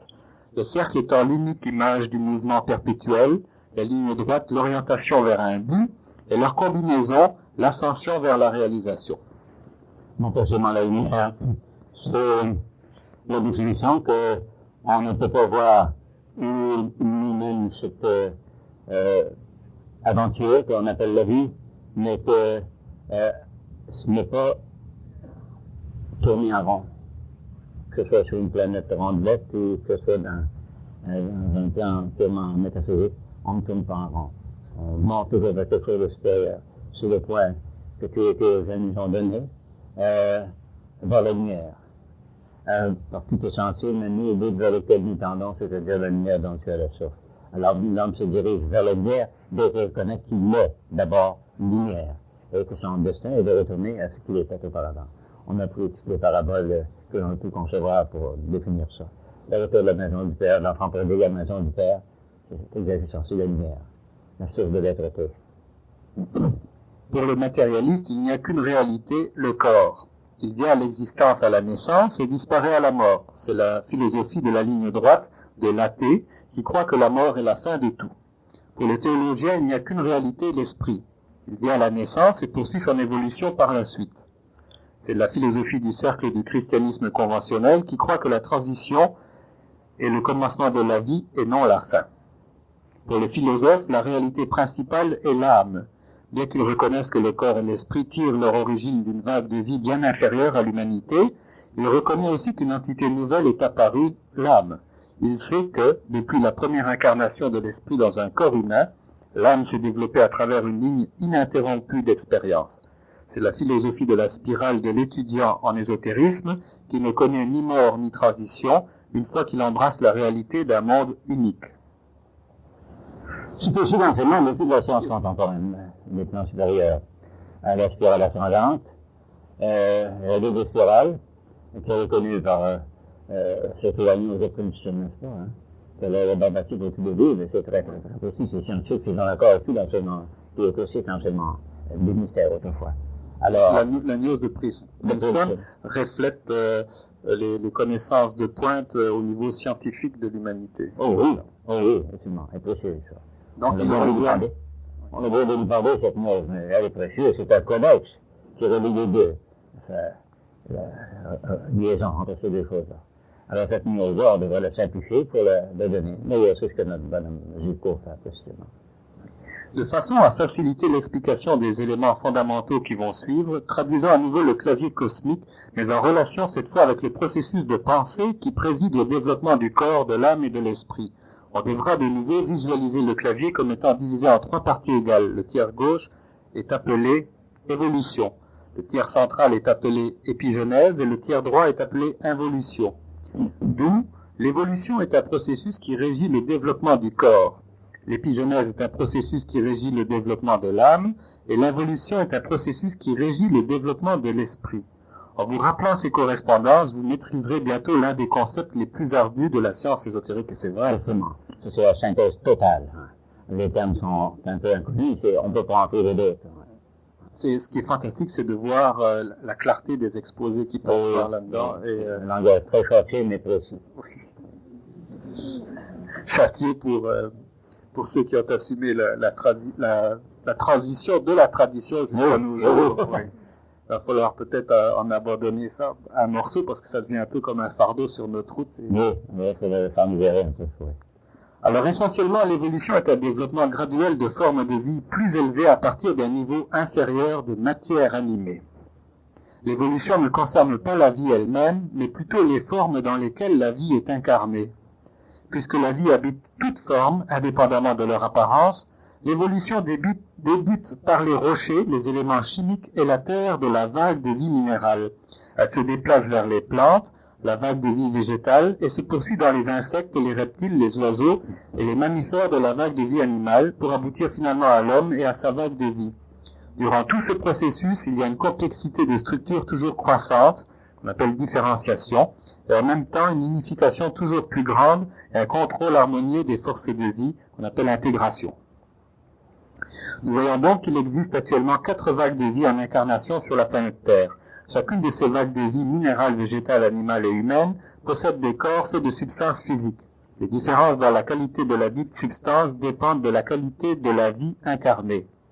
À part les minéraux, les corps physiques des 3 autres vagues de vie s'étendent dans un plan supérieur à la matière chimique dense. L'étendue de cette pénétration étant déterminée par la conscience atteinte par l'atome germe. L'atome racine, c'est ce qui fait l'ego, n'est-ce pas? Cette parcelle de divinité, de déité. Alors là, l'homme étant intégré, vibrant tout, et du plan unique qui est son atome semence, l'atome racine, alors il y a possibilité de s'intégrer avec le grand tout. Sans égard à ce à travers quoi il a dû passer dès le début. C'est un cheminement, c'est un pèlerinage de l'âme à travers la matière. C'est un peu comme si l'homme était un dieu en exil. Oui, c'est bien exprimé, un dieu en exil, un dieu déçu. Pas déçu, mais déçu. La parabole du fils prodigue. Exactement, oui, elle est tellement précieuse. Alors, l'homme doit se réaliser, se reconnaître pour ce qu'il est, ce qu'il fut, ce qu'il sera. Et dès qu'il aura atteint cet état-là, là, il sera plus là, il sera transhumanisé, il sera transcendé. Est-ce que c'est ce que Aurobindo ou Satprem appelle le surhomme? Exactement, le surhomme, oui. Bien sûr, à passer dans le créateur, mais c'était pas de même calibre. Oui. Aurobindo, il est traduit comme le surhomme. Dans l'enseignement ésotérique ou la gnose orientale, il est question donc du surhomme, puis ensuite, dans la 7e et dernière étape d'incarnation de l'homme-esprit. Oui, ça c'est le ultime. Ça finirait un cycle d'incarnation de la Terre en même temps. D'incarnation de la Terre, puis une vague de vie, la vague hominienne. Et c'est après cette 7e époque que l'homme passerait à l'état angélique. Exactement. Et ensuite ça, les autres plans de conscience, il y a rien que Saint-Paul qui en a parlé quelque peu, en disant qu'il a connu un homme, il ne peut pas déterminer s'il était incarné ou désincarné, qu'il avait atteint le 7e plan de conscience, en disant son expression, le 7e ciel. Parce qu'il veut dire le 7e plan de conscience. Donc il y a quelques échappés dans la course, quand même, qui s'échappent du peloton. Ah oui. Alors, ils ont accéléré. On a mis celui-là au point central, parce que c'est lui qui est mieux exemplifié depuis étant récent, cette atteinte de conscience supérieure tout en restant incarné. À part les minéraux, les corps physiques des 3 autres vagues de vie s'étendent dans un plan supérieur à la matière chimique dense, l'étendue de cette pénétration étant déterminée par la conscience atteinte par l'atome germe. Ainsi, le minéral qui est pratiquement sans conscience a seulement un corps physique, mais la plante, avec une conscience de rêve, utilise à la fois un corps physique et un corps vital. L'animal possède une conscience d'éveil et utilise un corps physique, un corps vital et un corps astral, tandis que l'homme pénétrant dans la soi-conscience utilise les 4 corps, physique, vital, astral et mental. Par conséquent, l'évolution humaine a traversé 4 étapes, mais ce n'est que la 4e, lorsque l'homme atteignit le stade réellement humain, qui est associé à notre planète Terre actuelle. Antérieurement à sa phase humaine de développement, l'homme évolua ailleurs. Ainsi, une vision à longue portée nous amène à la définition suivante.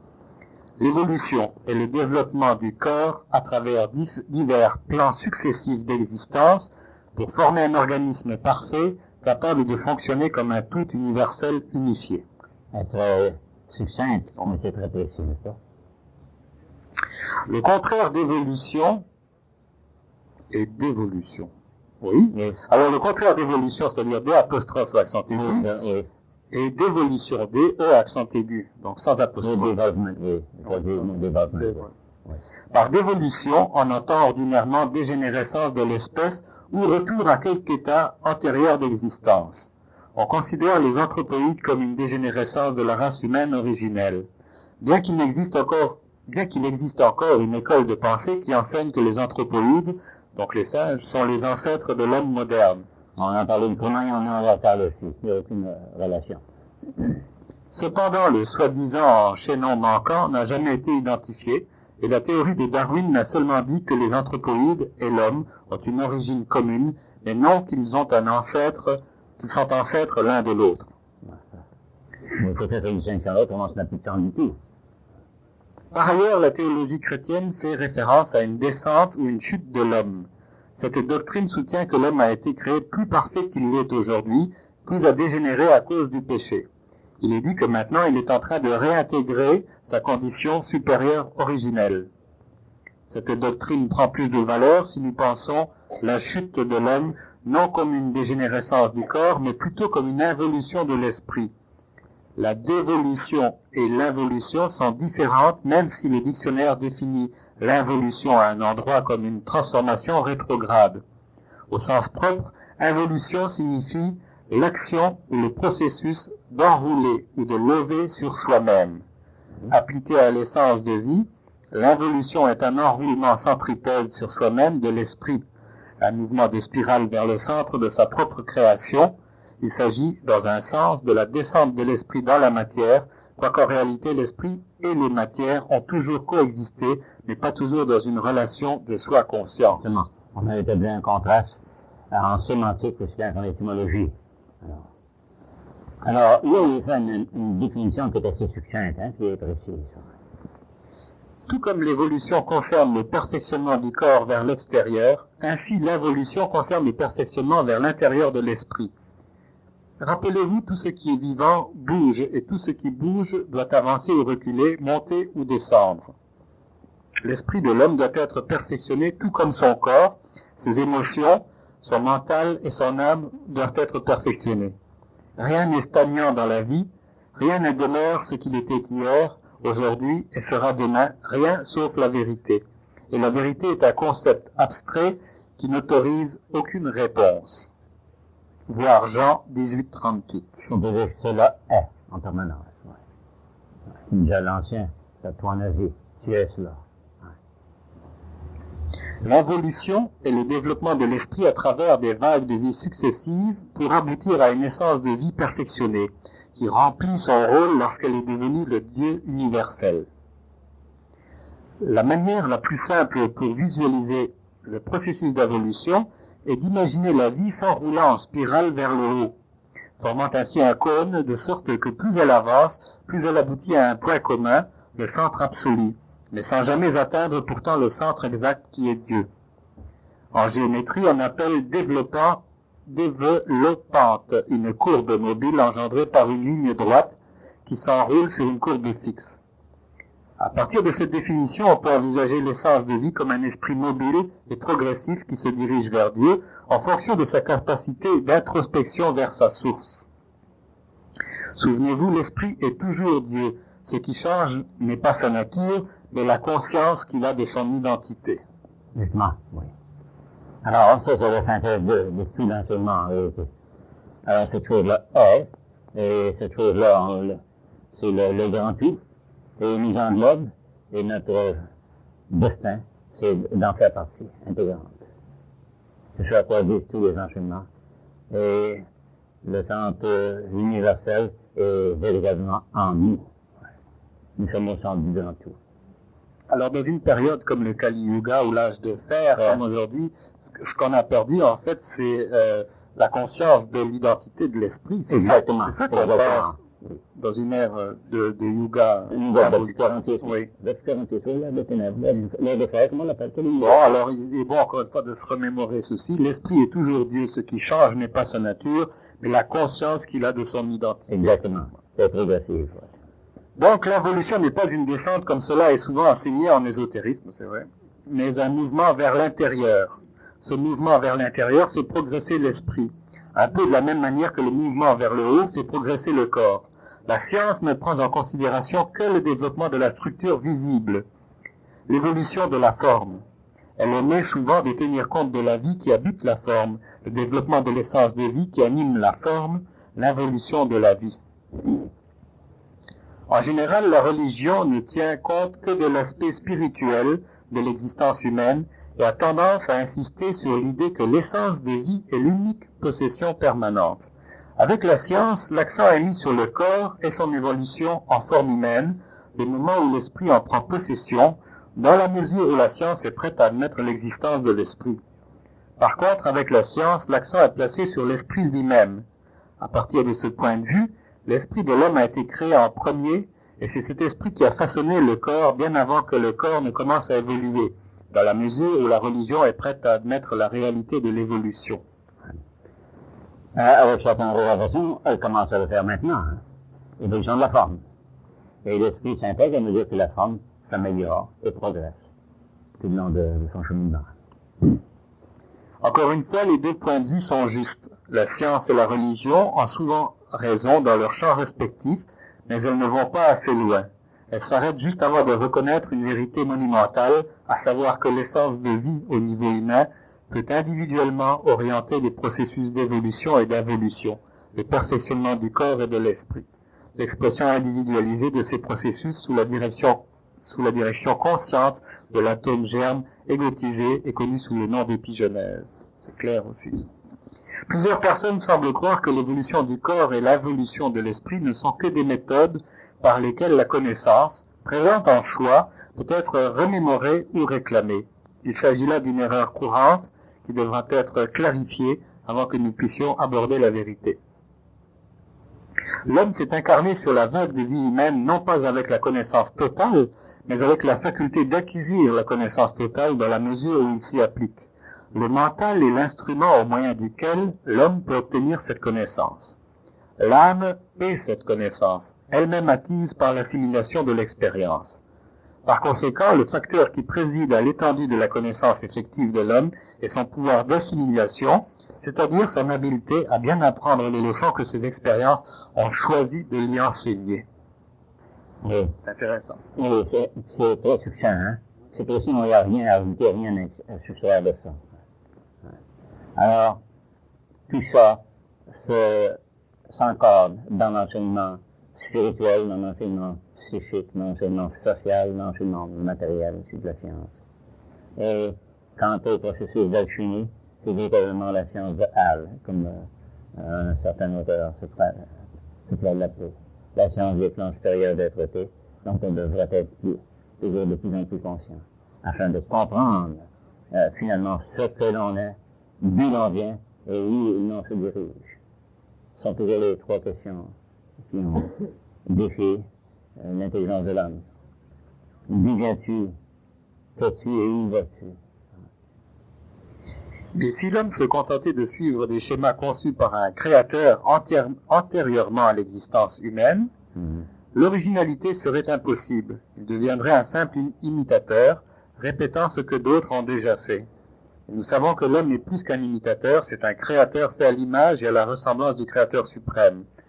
Donc l'homme n'est pas enfermé dans des limites qui lui enlèveraient la prérogative de se perfectionner selon le schéma qui lui convient. L'homme est un c'est un peu difficile à lire. L'homme est un ego autoconscient qui possède un mental dont la fonction est de mouler l'environnement de l'esprit avec lequel le corps entre en contact.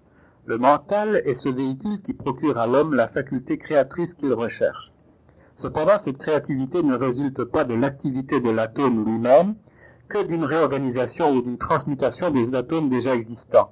En ce sens, l'homme crée lorsqu'il transforme le bois en table, mais il qualifie lorsqu'une maison devient une habitation. Ah oui, il y a un plan surajouté là.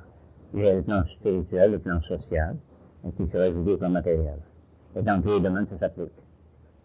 Le terme que nous attribuons au processus de production ou de création est genèse. La genèse est l'enfantement d'une idée dont la précipitation dans la matière physique constitue un test de réalité. Tout débute par la genèse, et à partir de cette création originelle, la vie s'exprime selon son impulsion initiale. Une question alors se pose. Y a-t-il une seule création, ou y a-t-il plusieurs créations? Le même principe d'un seul univers ayant plusieurs différenciations de fonctions peut-il s'appliquer à une création unique ayant plusieurs ou une infinité de modes d'adaptation? Il est évident qu'il ne peut exister qu'une seule création s'il n'existe qu'un Dieu. Nous savons déjà que Dieu est différencié lui-même en différentes vagues de sa propre essence de vie. N'est-il pas alors possible et même probable que chacun de ces égos différenciés sur la vague de vie humaine, par exemple, possède la même puissance de création que le Dieu universel duquel ils sont composés? L'homme peut-il être constitué de l'essence divine sans posséder le même potentiel que son créateur?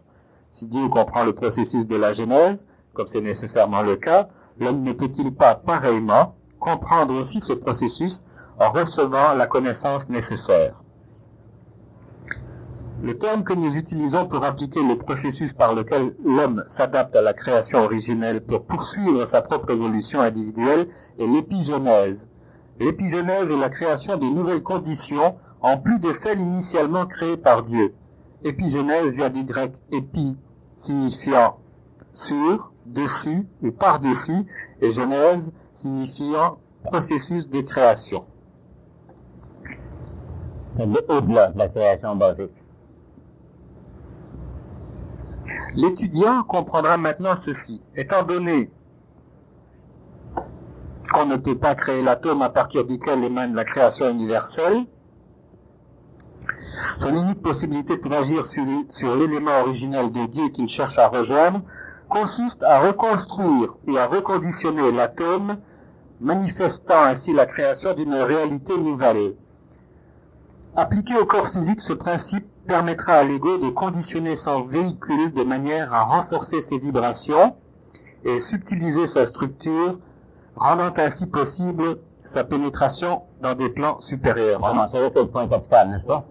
Alors, accélérer son mode vibratoire, si on veut parler en termes de subjectif, afin qu'il puisse pénétrer dans ce plan supérieur auquel il aura accès pour qu'il sache s'acheminer. Et à son insu, cette chose-là, pour arriver, ça prendra des millénaires. Alors que s'il prend son destin en main, par les moyens qui lui sont fournis, il est capable de conditionner son destin plus rapidement dans toutes les circonstances. Alors l'homme peut le faire, parce qu'il y a possibilité d'initiative et il est créateur par nature. L'objectif implicité de l'esprit égotisé en se servant d'un corps physique dans le plan physique est de lui permettre de savoir comment reconstruire ou reconditionner l'environnement physique par la pensée. Rappelez-vous, l'esprit est ce qu'il est à son stade humain par son identité égoïque. L'identité égoïque est l'essence de vie individualisée par la fonction consciente du mental, tandis que le mental fonctionne consciemment au moyen de l'instrument, comme la mémoire, la raison et l'intuition. Il nourrit l'ego d'expérience. Expérience sur la manière dont le mental contrôle et conditionne le corps et l'esprit, ainsi que les processus d'évolution et d'involution respectivement. Alors le mental devient le moyen et l'âme le fruit de toute création humaine. L'épigenèse est ce facteur qui préside au développement de l'âme. À son tour, le développement de l'âme constitue le niveau auquel le corps et l'esprit de l'ego individuel ont été influencés et conditionnés par l'effort personnel. L'épigenèse demande de faire usage d'initiatives personnelles, la génération personnelle d'une puissance créatrice qui forme de nouveaux effets à partir de causes nouvelles. Il s'agit en un mot d'une transmutation de l'essence de vie incarnée, d'une soi-conscience à la conscience du tout, d'une faiblesse corporelle à la puissance de l'âme. Pour cela, l'épigenèse est le développement de l'âme qui va de l'impuissance d'une connaissance appliquée pour culminer à la conscience totale par l'ego de sa maîtrise absolue sur lui-même. La captation du grand tout par l'ego individuel. Se brancher sur l'infini. Gardez constamment cette définition à l'esprit, car elle répondra à la question primordiale sur le pourquoi de l'existence humaine sur cette planète. Si Dieu est omniscient, toute sagesse et tout amour, et que l'homme est une émanation de son essence de vie universelle, il doit exister une bonne raison pour que l'être humain soit obligé de connaître la vie terrestre avec ses peines et ses souffrances. Il y a une bonne raison. On apprend beaucoup de nos douleurs. Je pense qu'on va le voir dans la suite de ça, la bonne raison d'avoir des peines et des souffrances. Les tribulations, c'est des problèmes. Un escalier, plus on veut regarder, c'est un calvaire. La montée du Carmel. Ça nous prend une résistance quelque part pour avancer. Beaucoup de fortitude intestinale. La fortitude, c'est quoi? C'est la force de l'âme? Oui. L'homme est potentiellement aussi puissant que son créateur, mais lorsqu'il entreprend son pèlerinage d'ego individualisé, il n'en a pas conscience. C'est dans le but d'acquérir cette conscience de sa puissance dynamique divine, sujette à sa volonté personnelle, qu'il s'incarne de nombreuses fois, apprenant ainsi des lois de l'action du mental. C'est intéressant ça, parce qu'on dit toujours que votre volonté soit faite, et puis là, il s'agit de sa volonté personnelle. Oui, mais dès qu'elle est branchée sur le grand tout, elle n'est plus personnelle. Elle fait partie de l'universalité. Alors notre volonté devient universalisée. C'est ce que vous avez fait durant de nombreuses vies. Apprendre les lois qui régissent l'action du mental. Par moments, vous avez fait des erreurs de jugement et vous avez souffert. Dans votre souffrance, vous avez modifié votre première attitude et vous avez vécu des moments plus agréables. C'est ça, on corrige toujours ces actions. Exactement, oui. Parce qu'on n'est pas capable de poser une action qui soit recte dès le départ. Non, faut passer par l'expérience. Peu à peu, vous avez compris l'importance de vivre en harmonie avec les lois de la nature et en même temps de planifier votre futur en ayant confiance dans votre capacité de maîtriser les problèmes qui se présentent à vous, problèmes engendrés par une force non développée. Vous devriez consacrer chaque instant de votre vie à devenir conscient de la puissance de votre âme. Mais pour que cette puissance soit réelle pour vous, elle doit puiser à la source de l'expérience, votre propre expérience. Vous ne pouvez pas simplement imaginer que vous la possédez. Vous devez savoir que vous la possédez. Vous devez avoir le courage d'appeler l'expérience qui vous permettra d'accéder à la maîtrise que vous recherchez. Avoir le courage d'appeler l'expérience. L'inviter. C'est nécessaire, indispensable même. Tout ce dont vous avez besoin, c'est de demander et vous le recevrez. Et là, c'est comme si on demandait des coups. Hein? La tyrannie, Ainsi, à chaque nouvelle incarnation, vous devenez chaque fois plus fort pour maîtriser votre corps et votre environnement. Avec le temps, la maîtrise sera totale. C'est un peu comme si on faisait du jogging de l'esprit ou de l'âme. On s'entraîne. On est en train de se muscler l'esprit avec les expériences. Votre âme connaîtra la réponse à toutes les questions. Ne dites jamais que vous n'avez pas la possibilité d'améliorer votre vie pour quelque chose de plus élevé, quelque chose de plus noble. Vous le pouvez, mais vous devez posséder la confiance dans votre capacité d'y arriver. Pour obtenir cette confiance, vous devez acquérir l'expérience sur laquelle vous vous appuyez. C'est la raison pour laquelle toute étude ésotérique insiste tant sur l'acquisition de l'expérience. C'est la matière première de laquelle découle la véritable connaissance opérative. Grâce à cette connaissance dirigée par un mental qui est entraîné à fonctionner selon la loi d'amour, la maîtrise est certaine. Donc, faut pas oublier la loi d'amour. Non, c'est cosmique, qui s'appelle que tout est en vie. L'amour, c'est l'harmonie de tous les plans avec tous les autres plans intervenants. On peut dire alors que le but de l'existence humaine est d'amener tous les hommes à l'état de maître. Ceci peut être effectué par une série d'étapes, 13 en tout, appelées initiations. Nous verrons une description des initiations du rituel chrétien dans notre prochaine leçon, et ça sera la semaine prochaine. Oui, justement. Alors, toutes ces initiations, mais l'initiation, l'embrasement total par la captation de l'homme universel qui devient notre homme individuel. Et on est incessamment conscient. Là, le cheminement se fait automatiquement.